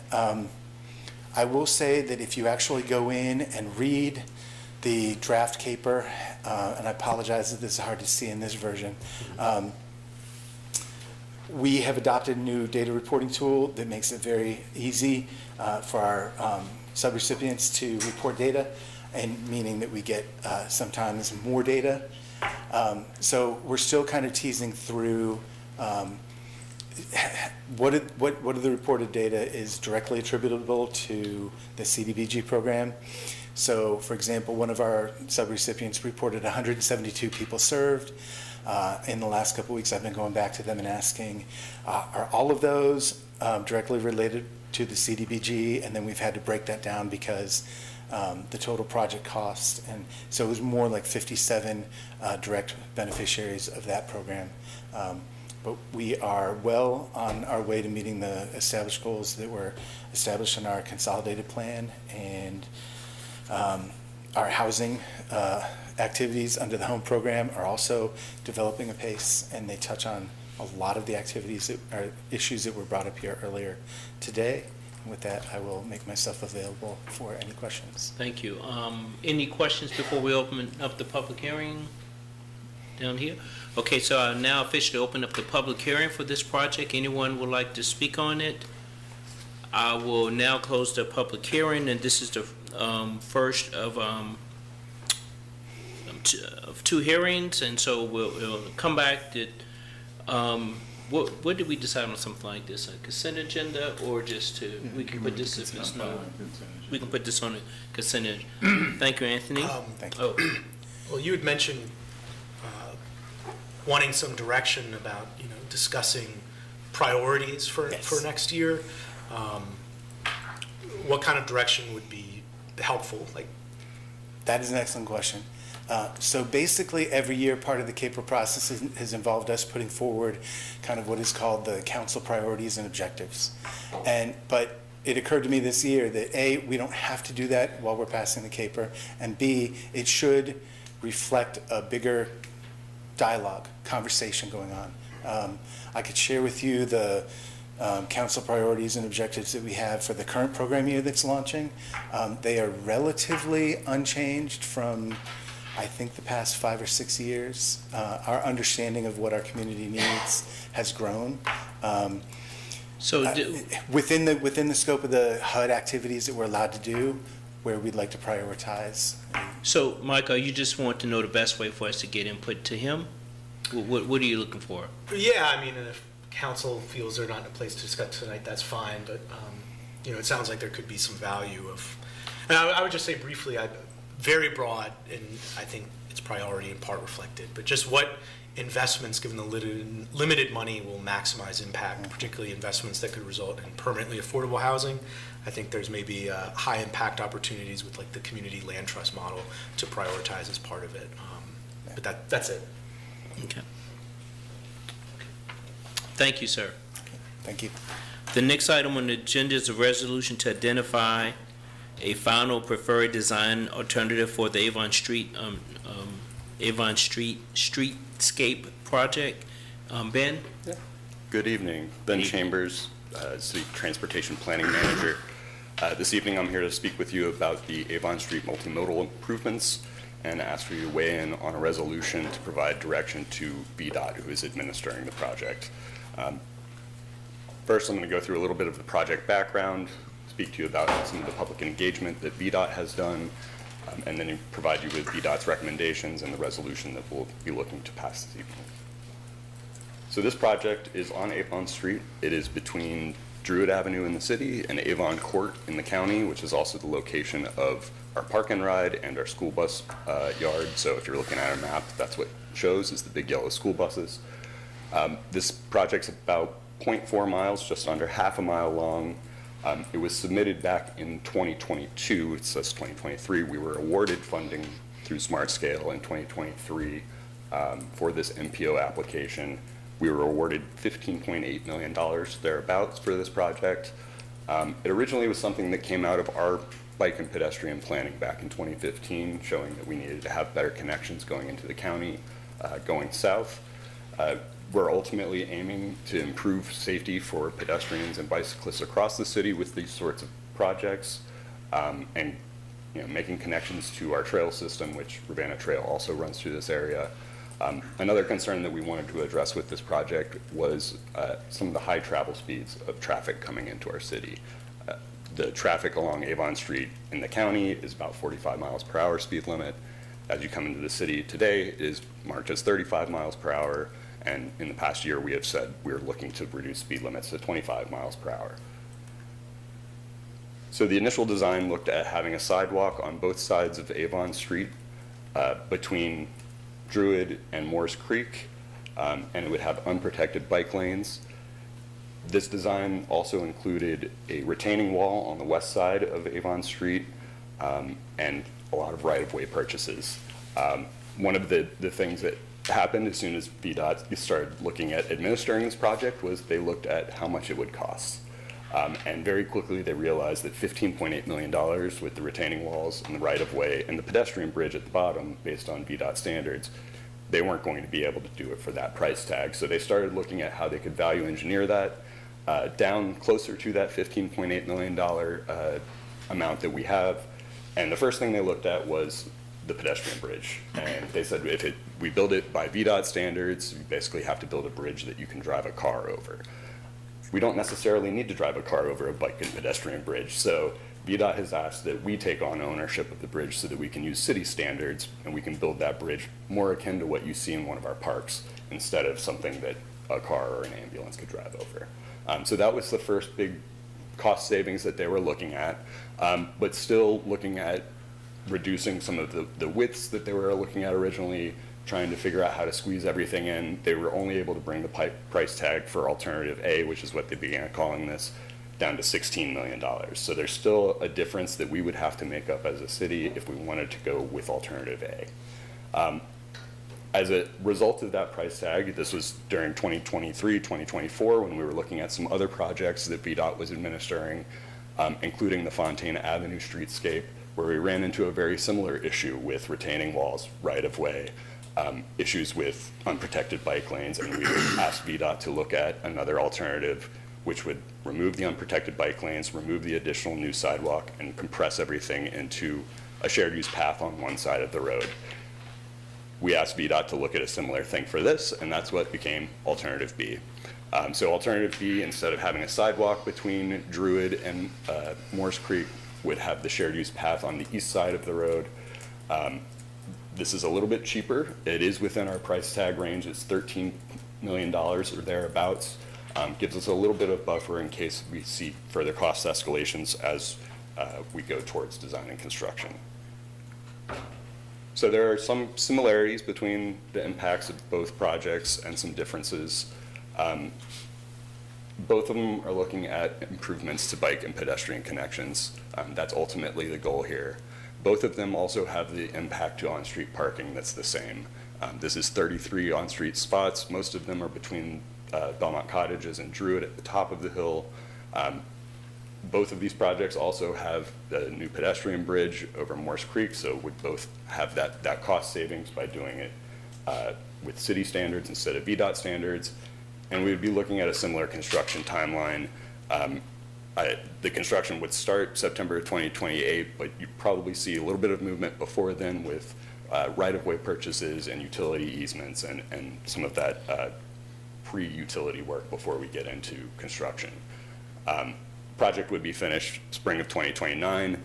The one item that is not listed here that we're currently working on is figuring out how to add bus stops in this corridor. We're looking at realigning the Route 2 for CAT, so it would start going southbound on Avon Street, and we would be looking at a bus stop at Druid and another one down towards the bottom of the hill near Belmont Cottages. That would provide residents in that area a ride to the Fifth Street Station Shopping Center much more directly than what they currently have on the Route 2. So we're providing not just improvements for bike ped in this corridor, but also for the transit mode. The differences are, one, cost. Alternative B is just within our means, and we can do that by not having all of these additional right-of-way purchases and retaining walls. Alternative B also helps us slow down the speed. When we were having VDOT look at this alternative, they said, okay, we're going to assume that we would use the same 35 mile per hour standard that's there today, and we directed them to no, use the 25 mile per hour standard for this one. The lanes are much tighter. We're hoping that that is going to slow down traffic as they're coming into town and also coming down the hill. This, a little bit of a sidebar, and it's not that important for this specific question, but I mean, we would legally be able to set the speed at 25 miles an hour there right now, right? Yes, legally we would be able to, but there are some design things that we would want to put in place to make sure that traffic actually complies with that. Sure, but following the 85% rule is not a legal requirement. No, we can use other context to inform our decisions around that. All right, so some of the public engagement that was happening around this, there has been public engagement leading up to this project, leading up to it being a smart scale application. But since it was selected, VDOT, being the administrator of it, held a citizen information meeting to look at these designs. That was held in May at Monticello High School. 27 community members attended, and unsurprisingly, the biggest concern we heard was loss of parking. There were also concerns with speeding, which we hope is addressed by this alternative B. Intersection safety and sightlines, which VDOT did go back and look at sightlines and make sure that people turning off of Palatine or Druid will be able to see the traffic that is coming up the hill with the proper sightline distances. And also concerns with some of the pedestrian crossings, which we'll have a crossing up at Druid as well as a crossing down at the bottom of the hill so that the Ravenna Trail can cross Avon down there. Out of these options, the public response from these community members preferred alternative B over alternative A or the no-build alternative. So based on that design analysis that VDOT has done, mostly looking at the cost impacts, as well as the public feedback, VDOT is recommending to the city that we pass a resolution of support selecting alternative B as our preferred design option. They would also like us to acknowledge that we understand that we are losing on-street parking as part of that resolution. And as part of that resolution, we're looking to accept ownership over that bridge. VDOT and our Public Works folks are already in discussions about what that might mean for maintenance and operations going forward, and there don't seem to be any issues there. With that, happy to take any questions on this project. Thank you. Natalie, I'll let you go first, please. Okay. So I was at the meeting at Monticello High School and got to hear some of the discussion then, so that was good to talk to people who were able to come to that. And then I know we've gotten support for this project from the larger community who are excited about having a safer way to cross that bridge and access the trail, but also get up to the Fifth Street Station area. I have biked this area myself as it currently stands. And then we've started to hear from folks who live there about parking constraints and how that will shift their accessibility. So just to clarify, because of the smart scale application that happened in 2022, the approval from that the MPO approved the application, which includes council representation, and then the award, this project is happening. Tonight, we're just deciding which one we prefer. Yes. Yeah, and the project can move forward, but they are looking for you to select an option for them to move forward with. They're not going to the county. They don't have similar concerns on the county side of the project with the designs there. It doesn't really change on that side. Yeah, there's really no cost savings to have with the parts that are on the county side. It's really within the city that they're looking great. for that. And I know I generally just have some principled concerns sometimes with partnering with VDOT because their historical nature has been cars, cars, cars. How do we increase car throughput and making cars go faster and get to where they need to go? And so this kind of bike ped shift is new for at least my working relationship with them.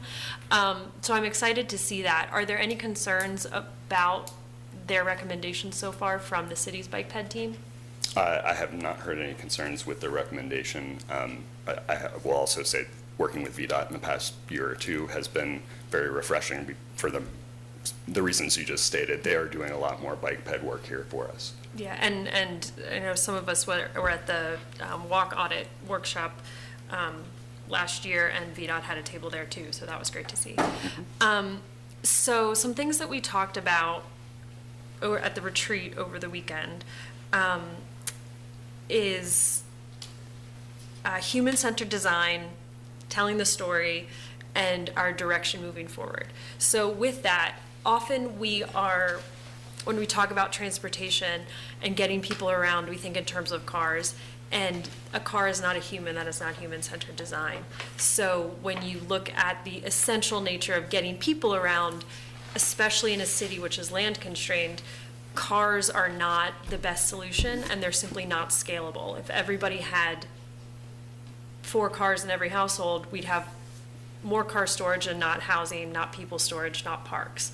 So cars are inherently not scalable. So building for better land use in the future includes bike ped projects like this. I wish it was happening sooner, but I understand that there's a required timeline. Also, the fact that VDOT is giving us money for this, we've mismanaged VDOT projects in the past. We don't want to give that money back. And then there already are bikes and pedestrians on this area, so this path is going to make it safer. And by making it safer for bike peds, it makes it safer for people who do have to remain in their cars. And so telling the story is that narrative, is we have to go through that cultural shift of not being as car dependent because we can't fit that lifestyle. And there's going to be a sticky transition period where not enough people are riding bikes, taking transit, or walking as their primary source while we make it safer and more convenient to do that. And there's still going to be car culture that we have to shift out of. These things don't happen overnight. So I'm fully supportive of this project. Plan B sounds like a good idea. And anyone who is concerned, I encourage you to sign up for the e-bike voucher that the city offers quarterly. There's $25, $1,000 options that can help you replace those cars. So again, this will be a sticky cultural shift that won't happen overnight, but this is the way forward. Lloyd? Well, first thing I want, just to play lawyer a second, the last sentence in the resolution needs to be amended to add the word pedestrian. It says, now be it finally resolved, City Council acknowledges that the city takes full ownership of the proposed bridge over Moores Creek. We're not taking the proposed bridge on Avon Street. We're only taking Not the existing bridge, but the proposed bridge. Yes. So, yeah, It might if you cover wanted to that. add the pedestrian language to that, Yeah. that would make sense. But, you know, the issue overall, this is obviously sort of the first time since we passed the zoning ordinance where we have reason to take a vote that specifically adopts Natalie's view of cars. And you heard tonight a number of people in the neighborhood who feel that they will be distinctly prejudiced on their present property interests, their present values, the home that they presently own, based on that different value.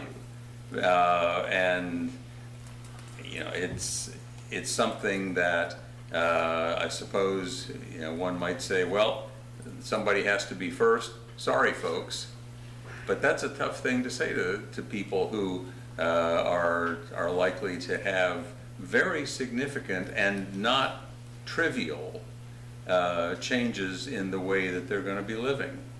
And I wonder if I mean, my first thought was, I gather that these 15 spaces were going to be taken regardless of which of the design alternatives we use. So the only real choice is a no-build option, unless there was some way that there might have been an intermediate position to say, well, okay, let's not take 15, let's take 8. And then we have a different policy decision to make. But under this particular policy decision, where effectively the only choice we're given is, do we do the version that we can't afford, or do we do the version that we can afford? I think that the only thing we can do is to take the version that we can afford, hope that somehow or another we will, through other means, figure out ways to mitigate the problems that the residents at the bottom of the hill there are going to have. And other than that, just say, sorry, folks.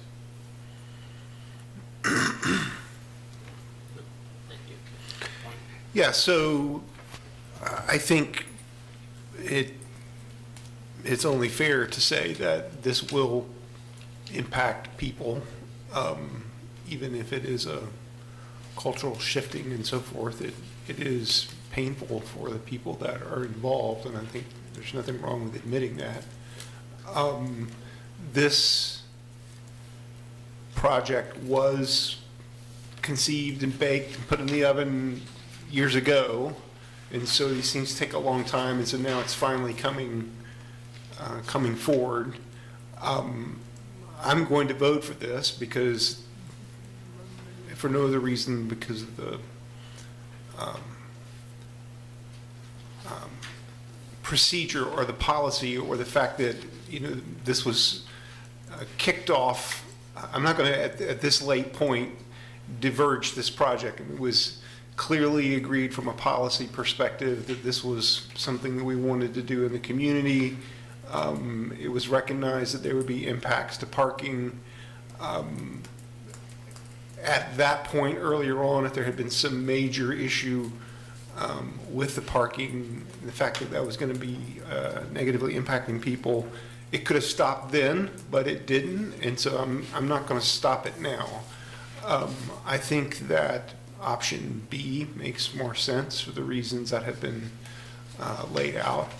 I don't know if there are ways that we could figure out how to ameliorate the very real loss of parking for the residents there. I'm not sure what that would look like. So I'd be interested in staff, if you had some suggestions, you could come back. It sounds like each house does have at least one on-site parking? Yeah, each house has on average one off-street parking space. Okay, off-street, that's what I meant to say. And it is true that on-street parking is not something that's a guaranteed right. It's just not. So I'm going to vote for it.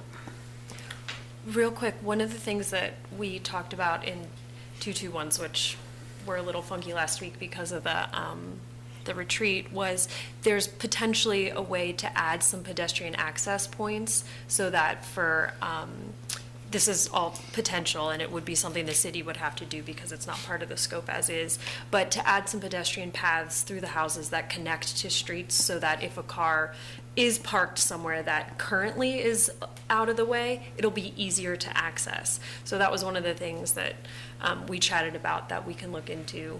And I hope we'll do things like that, yeah. Yeah. Michael? And I appreciate you saying that street parking is not a guarantee. It's public city space that doesn't belong to, even if it's convenient to park in front of a house where you live, it's not something that the city guarantees you. But it is an expectation that people rely on when they buy their houses. Let's not lose sight of the fact that they have property rights that are going to be adversely affected by the consequences of this. So I'm going to quote a very popular Spanish mayor who's been elected several times. "It is not my duty as mayor to make sure you have a parking spot," he said at a 2020 conference. "For me, it's the same as if you bought a cow or a refrigerator and they asked me where you're going to put them. It's public space, and people can traditionally store their private goods on that space, but that is part of the cultural shift, is understanding broadly that that space does not belong to the homeowner." Just recognize there's a cost. Yeah. And they will suffer it and we will not. Well, I think once you get to you look at some of the highest value cities in America and neighborhoods in America, places like in DC, where there's row homes and there's not parking for everybody. That's fine, it's just, it does hurt. Right, and Let's just admit that. I'm aware of that, but those home values do not suffer for lack of parking. But I bet but the. So I want to issue give here is Michael, the I first homeowner. want to give Michael a chance to They speak. can continue, I'm okay. I mean, this sounds like the Wait, retreat. and as I admitted, there's potentially a sticky moment, but then we get through that, and I think that's a little Yeah. hard for a person who's going through the sticky moment with a Yeah. child. and I can appreciate that, but we don't get there if we don't go through that. Which is why I'm voting for it. And I appreciate that, and thank you for bringing the parking up. Michael, I think you about to jump in. Please, come on, play some wisdom. What is a road?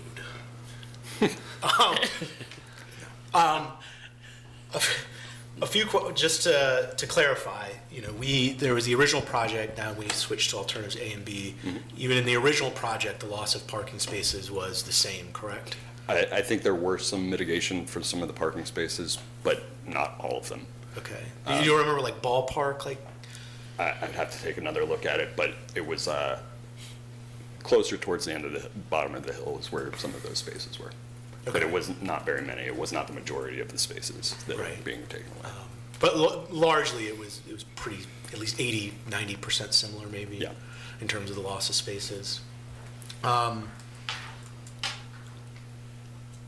So, I totally understand the context of cost overruns. We have a history of not completing VDOT projects that has rightly made VDOT angry with the city that we're fixing.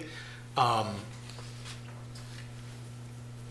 think in the alternative B, focusing the improvements where they are does make sense. I always think it would be even better in the original in terms of you never know how development is going to unfold over 20 years, and having pedestrian infrastructure on more sides is better. And this is not the only project this has happened on. We have other projects where we've made a decision to pursue alternatives, where we reduce the amount of bike ped infrastructure that exists. How are we evaluating when it's time to make that cost-benefit analysis of maybe it's $1 million more and we would need $1 million in the CIP, but because that's technically over budget, we're going to pursue an alternative? Like, is there at any point where the value of something, even if it requires like a 1 million CIP commitment, it would be worth sticking with? I don't know if that makes sense. There is a point in the conversation when we're talking about designs with VDOT where we do talk about what are the general values that each design brings. With alternative A, the sidewalk on the west side of the road, we're talking about building a retaining wall that would build into people's backyards. Those backyards all are for homes that all face onto 6th Street. And so we were talking about providing a pedestrian connection along a block that would not be facing the fronts of any homes. We also were looking at, the shared use path coming in from the county was already going to be on the right side. There didn't seem to be much of a need for the sidewalk or the unprotected bike lanes on the other side of the road necessarily. So that was a bit of a value decision that we made alongside VDOT. And the other point I'll just make is this is not a city administered project, so they're not really worried about cost overruns that we've experienced necessarily. It's more cost overruns that they've been experiencing across the state with VDOT projects. And a lot of this came in the wake of some of the COVID escalations and construction costs. So that's more what they have their eye on than our previous performance.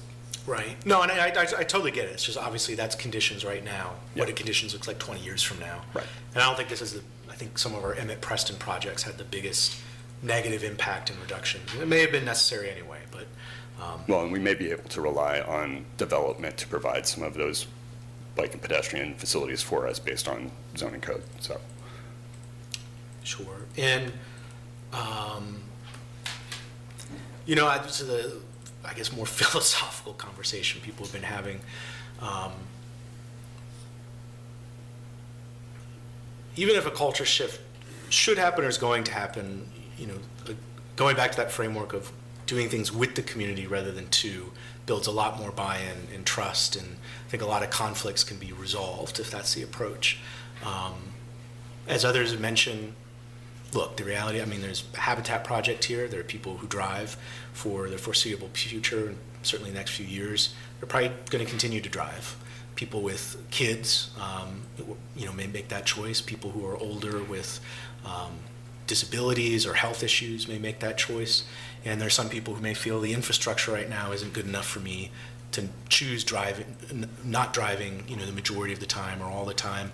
And that infrastructure, hopefully will be improved, but it could take a decade plus to get where we want to be. That said, as others have said, we have to begin to make a shift.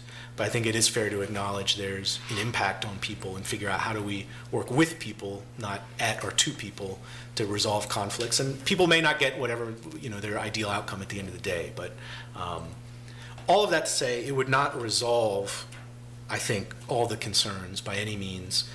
But as we go forward, I think one of the most important things for the city to figure out is how do we figure out a situation of permanent parking and work with neighborhoods at a very local level to figure out what will work for them. It won't resolve everyone's concern, but I think it could play a big part in removing, as we lose off-street parking. So what is, if any, situation of permit parking, and what would be the process to get to permit parking? So there's a better guarantee that the residents who live there are using remaining off-street parking, not commuters coming in or people visiting a park. Right. You said permit parking? Correct.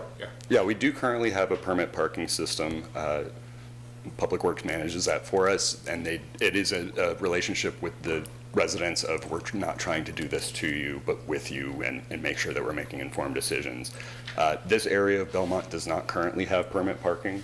It would be something that we would have to look at and pilot to see if that was necessary. We probably want to do some sort of parking studies before we started moving in that direction.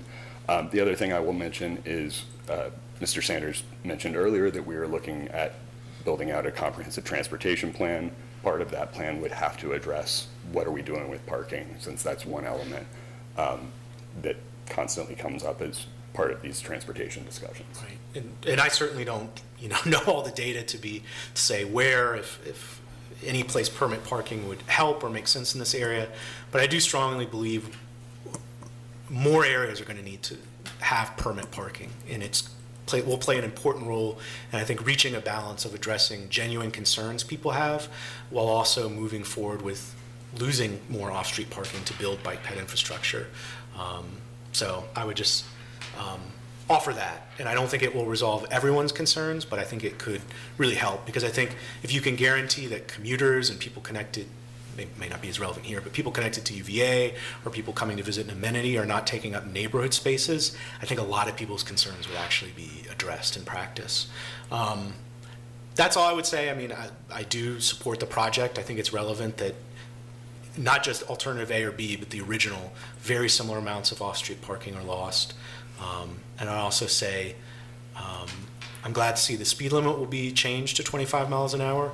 I do think we need to stop being devoted to this 85th percentile rule, or that the speed must match the design build of the road. It's not legally required. In many cases, it's hurting pedestrian safety, even without additional enhancements.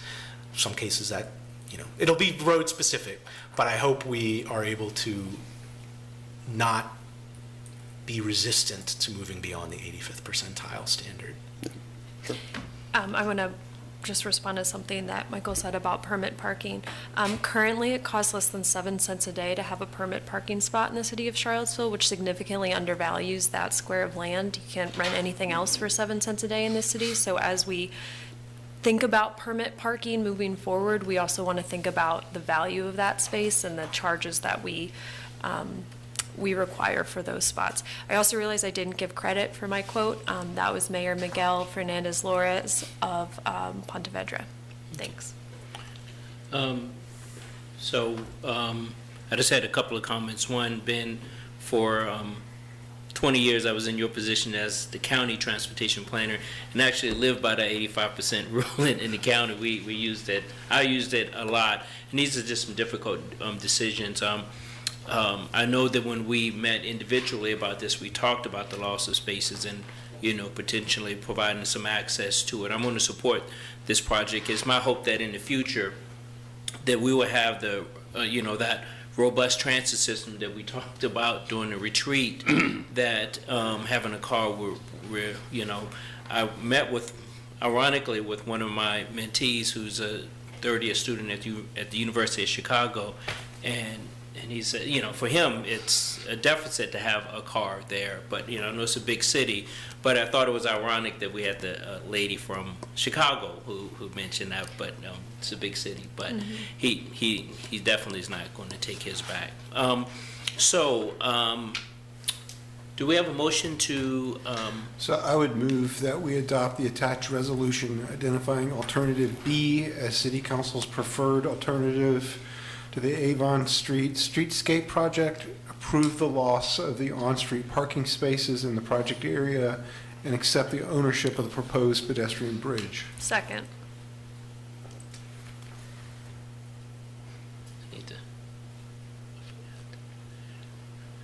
okay, can we vote? I guess everyone has stuff for me, right?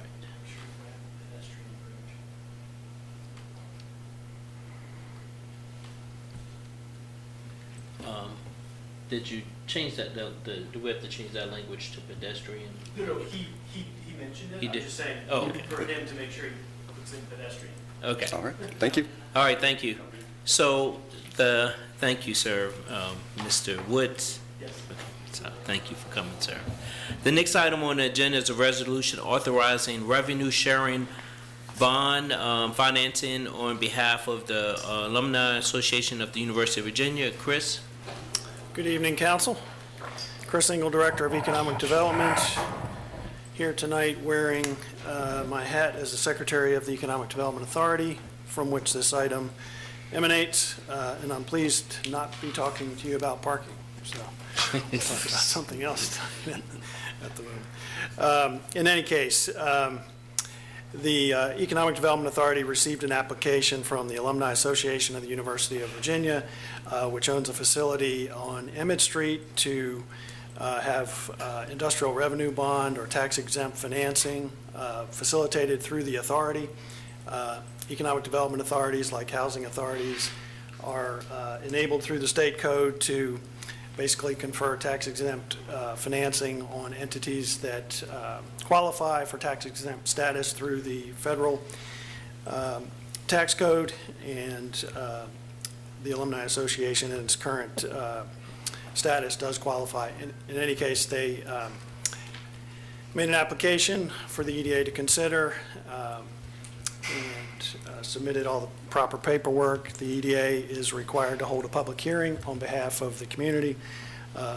That was properly noticed and held last week. There were no comments by the public during the public hearing. The Economic Development Authority voted to recommend approval. These type of issuances require that City Council also agree, because it's happening within the jurisdiction of the city. So although the EDA held the public hearing and the EDA is technically the issuer of the bonds, the council also needs to consent to this issuance. Now, speaking of the issuance, there was reference made earlier about funds. There are no city funds involved in this. There are no EDA funds involved in this. There's no liability for the city nor liability for the Economic Development Authority. The authority is essentially acting as a conduit to confer tax-exempt status. It enables projects that qualify to receive their financing through a different mechanism, and it's typically at a better rate than they can get on the current market. There are representatives here tonight that can speak to the specifics of their organization and/or the project.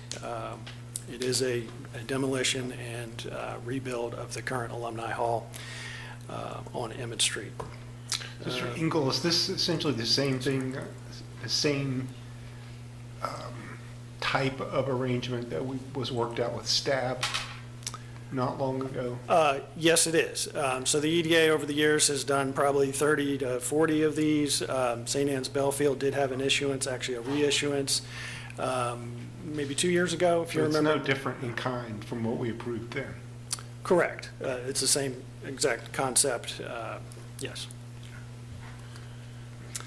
So I'm happy to answer any additional questions you have. Representatives of the applicant and their counsel are here. Happy to proceed however you would like. Okay, so, Brian, did you have any more questions? Michael, I'll start with you, or? So what is how does this come about? What's the process by which this is, ends up as a decision in front of the Economic Development Authority? I say that because in the past, the city, both through this mechanism and other EDA mechanisms, was more proactive in terms of facilitating things like the Live Arts Building, things with a broader community benefit, whereas the past decade it's primarily been like STAB, UVA-connected things. Is there a reason, what's the process of how this ends up, and is there a reason the city's become less proactive on using this kind of mechanism outside of people, I'm guessing, kind of come to the EDA? Yeah, generally, we get an outreach from either the applicant and/or their council that they're working with, or their financing entity. They make the decision internally that if they qualify, that it makes the most sense. Based upon conversations that they have, we don't get involved with the specifics of the rates or the deals or any of the financing. Then they reach out and ask, if we can send the application, any materials, what are the meeting dates, et cetera, and then it generally evolves from there with, both sides reviewing documents and looking for schedules that tend to work. So there's no advertising that we do in any significant way. Every locality throughout Virginia either has an EDA or an IDA, or has the opportunity to have one. And so generally the jurisdiction that the project is in is where that interest is directed. It doesn't have to go to the EDA or IDA within that boundary. It can go to others, but it would have to come back to this body for approval if it did go to another EDA. So generally, they start in the jurisdiction that they live in. Yeah, well, it's a larger point, but I think Cardinal News had an interesting story just recently about Danville, who's used their EDA to revitalize Danville's downtown by creating a river district where they've used this mechanism, but also additional ones for creating public spaces, also mixed-use private development. It's just interesting operating that kind of proactive way that the city's directing versus this as, the primary kind of instance we get. Second question, obviously for city council, our prerogative is deciding how to decide what's in the interest of the Charlottesville community, not UVA, but the Charlottesville community. Does this property pay taxes? No, they're tax exempt. As I understand, in our GIS system, the assessor has them as a tax exempt organization. And I would also say that to the earlier question about others, they are not 100% always tax exempt, but they often are by virtue of their federal tax status.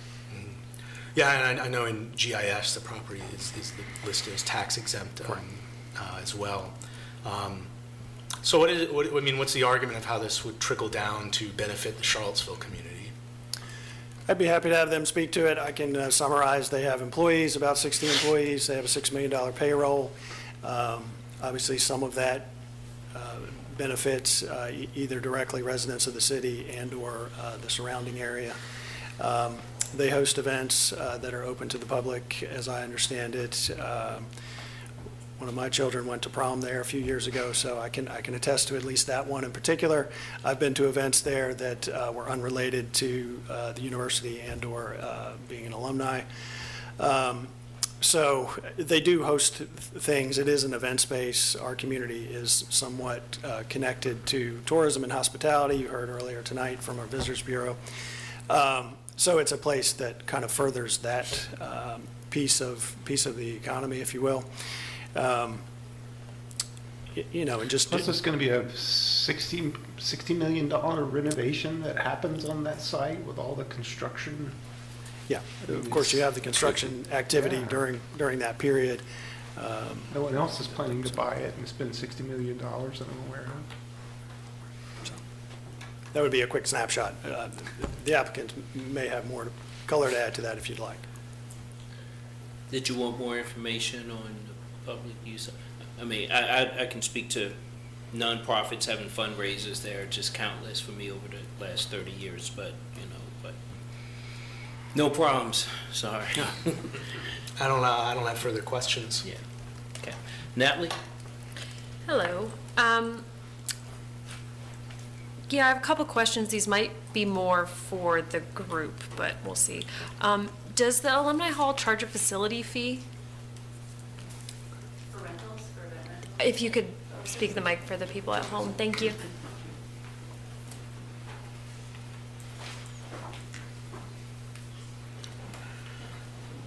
Yes, we do have event rental fees, depending on the size of the event, the square footage that's being used, the type of group that's renting the space. What's the range? Garrett, I might ask my CFO, I can't remember off the top. Yeah, depending on the square foot, it could be anywhere from $400 upwards of $3,200. Okay, thank you. And you mentioned in your public comment earlier that UVA is not contributing anything to the project. Why not? Well, we're our own, again, separate 501c3, and it's the land we own, and this is our project. And it's not to say they aren't supportive in spirit, but this isn't their construction project. And so, you know, we are embarking on it. We view it as mission critical.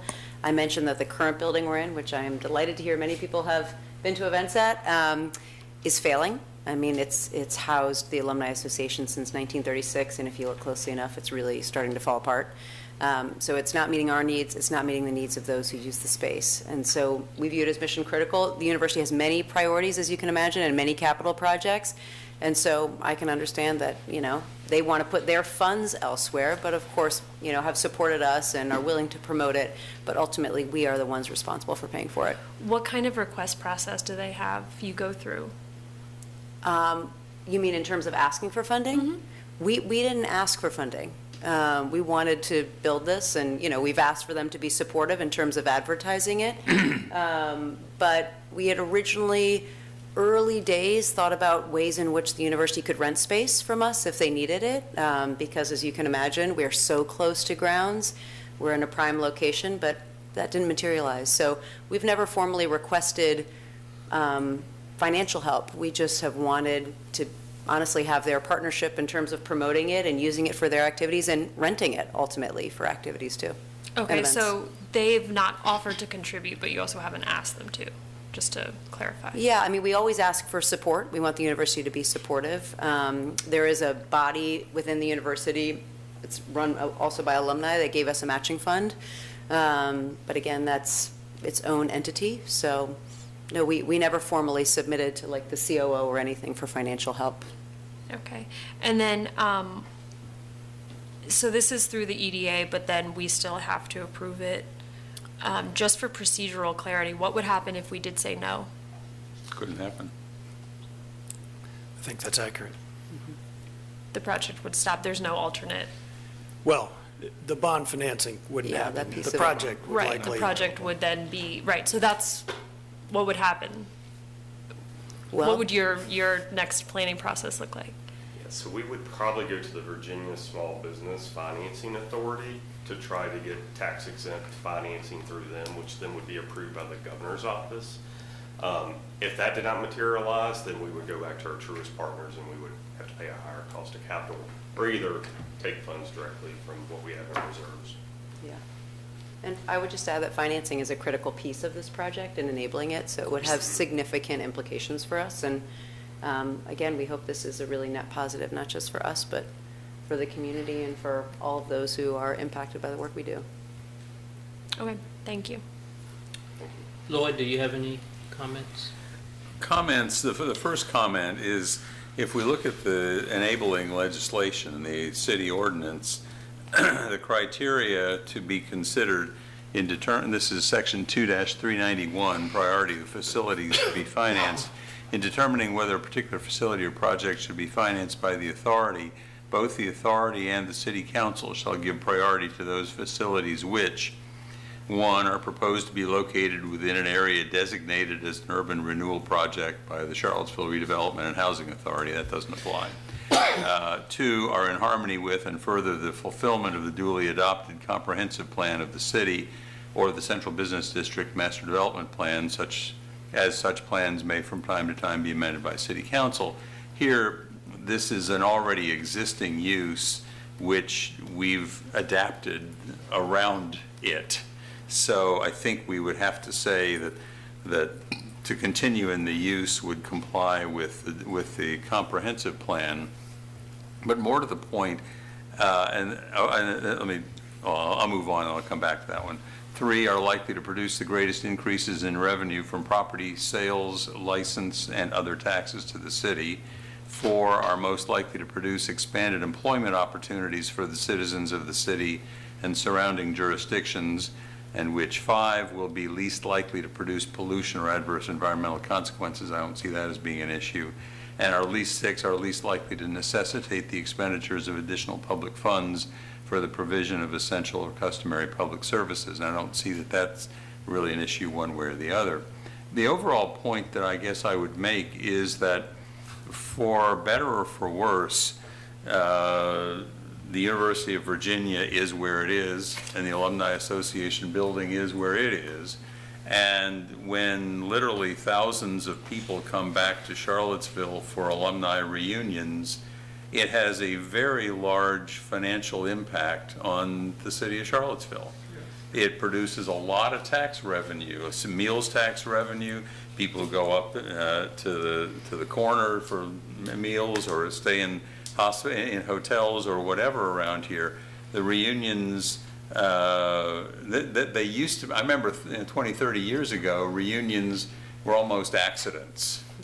And somewhere along the way, the university and the Alumni Association both realized if they really sold the heck out of this thing, it could be something, for every class, it could be something big. And when it's something big for them, it's something big for the city. And so, and I go to church right across from the rotunda, and we see the reunion traffic. And on the one hand, and I don't mean just the car traffic, I mean the foot traffic and the people coming back. And on the one hand, we can say, well, gee, you know, that's really not our problem. But on the other hand, it's a great benefit to us for that degree of economic activity. It is at least as much economic activity as we get from things like the film festival and the Festival of the Book.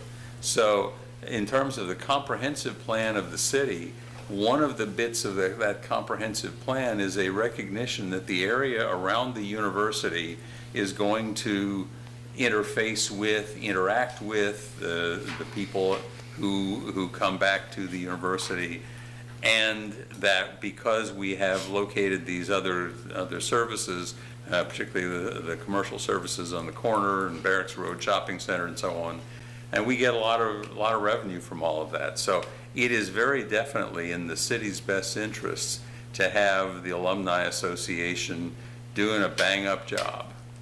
And I just think that this is something that it's not going to cost the city a penny.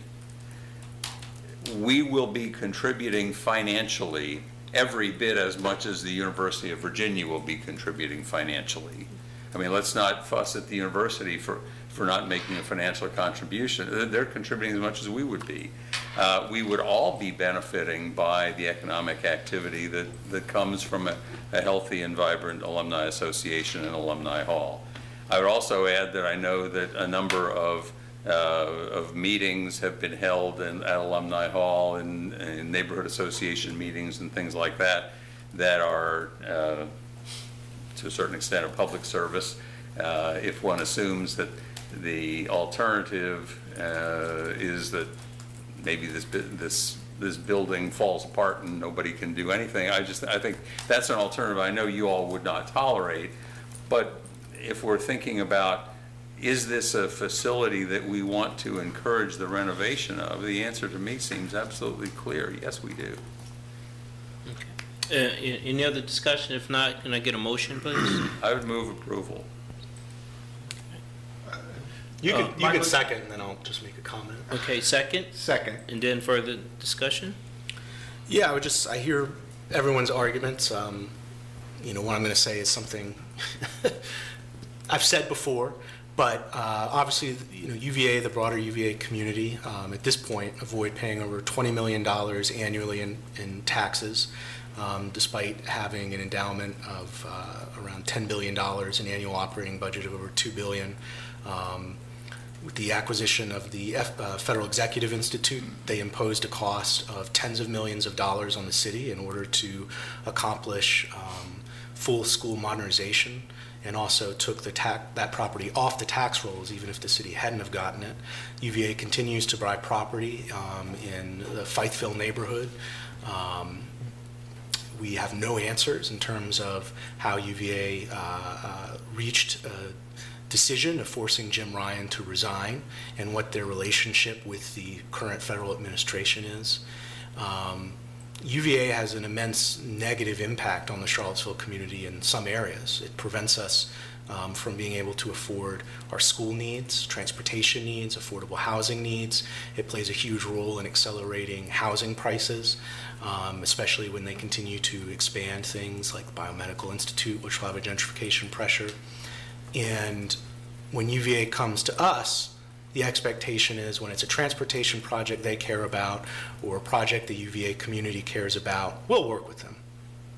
But when we need something from the university, it's nothing. And I think it's clear we have decades of experience showing that if the city's strategy is to be friendly and try to get along, we're not getting anything from it. I think we need to be shown respect in order to give respect to the UVA and their needs as well. So I would just offer that. Thank you. Any other discussion? If not, Madam Clerk, can you initiate the vote?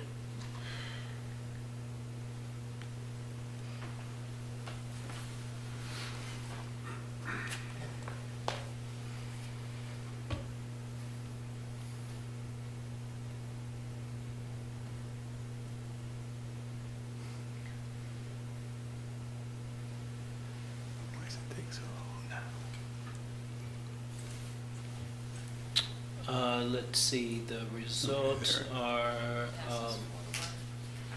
4-1. The motion passes. Thank you very much, Ms. West and Mr. Ingalls. Thank you so much.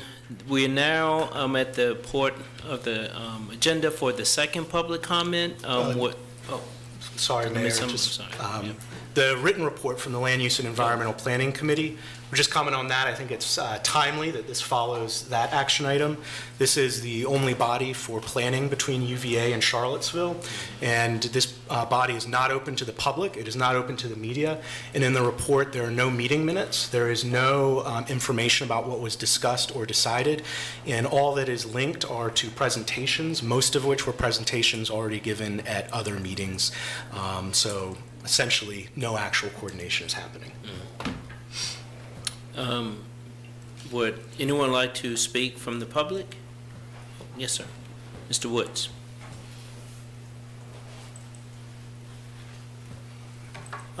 Thank you for allowing me to speak. I respect your decision on the Avon Street improvements. Natalie, I believe that the term you're looking for is that cars are an economic inelastic good. The more streets you build, the more parking spaces you build, the more cars there will be. That's just standard economic facts. So I understand that. Also, you were mentioning a sticky moment and how people are going to be disadvantaged or hurt from this. I think it's important to remember that a lot of times when it comes to climate issues, it's the least well off that are going to be impacted the most. And that's why I was trying to look out for my neighbors that only have one spot in this. That being said, I think we are gonna, as a HOA community, gonna perhaps come back maybe to you or to the Planning Commission. We have a small amount of green space. We're looking to get additional parking units off street for that. If we have to, we're a little concerned about water runoff and issues like that. So we'll be looking at, if we could do impervious parking spaces for that.